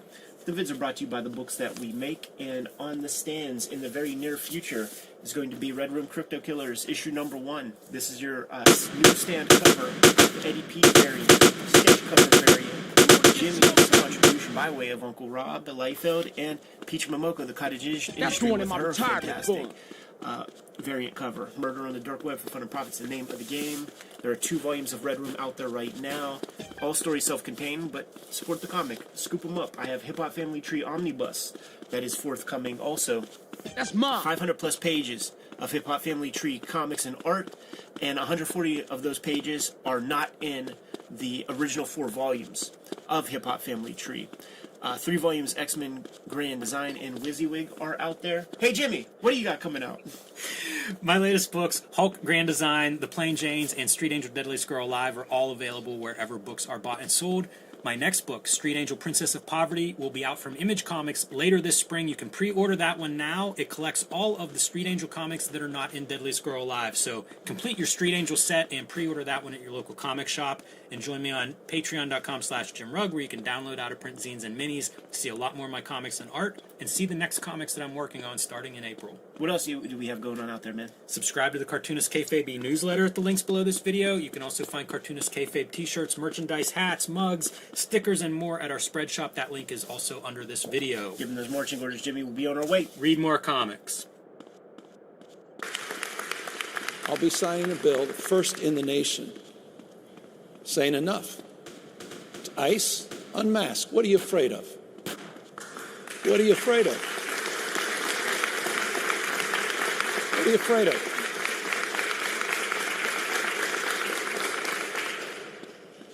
If you're going to go out and you're going to do enforcement, provide an ID. Tell us which agency you represent. Provide us basic information that all local law enforcement is required to provide. Have the decency not to threaten people as they go to school, to go out the parking lots proximate to these schools to create chill. I thought Jon Stewart said it best. This is not about the pronoun police. This is about the secret police. We're not North Korea, Mr. President.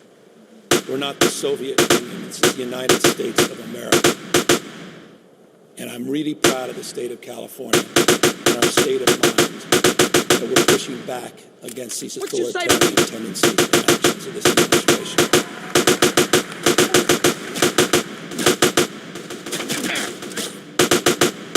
Years following the Protestant Reformation were turbulent ones for the Catholic Church. Experts point out that, among other efforts, it sparked a strong wave of evangelizing efforts. There was a strong missionary drive in two main geographical areas, we could say. On the one hand, to reestablish the Catholic faith in territories the Church had lost due to the Protestant Reformation, mainly in Central Europe and, to some extent, in the North. And then, extra-European mission territories. In Rome, a discreet but practical and determined figure stood out. The Spanish priest Juan Bautista Vives. He was one of the leading driving forces behind the Congregation for the Propagation of the Faith, today known as the Dicastery for Evangelization, led by Filipino Cardinal Luis Antonio Tagalog. Él conocía muy bien el mundo. He knew the world of Canada very well. He knew its inner workings. He bought the palace of Cardinal Peretti, which was located in the fuck you up for that. And proposed, since he knew him very well, to Pope Urban VIII, who succeeded Gregory XV in 1623, that a permanent college be founded there with 12 places, funded by income he had secured for the formation of missionaries. This initiative became the seed of a key institution for missions coordinated by the Holy See. Juan Bautista Vives is one of the lesser-known figures of the Roman Curia in the 16th and 17th centuries. Even the King of Congo asked him to serve as his ambassador to the Pope. To do so, he had to request permission from King Philip III of Spain, to whom he was subject. He is one of the many figures who have laid the foundations of what is now the Vatican. His figure was highlighted at one of the congresses organized by the Spanish National Church in Rome to commemorate the 75th anniversary of its study center.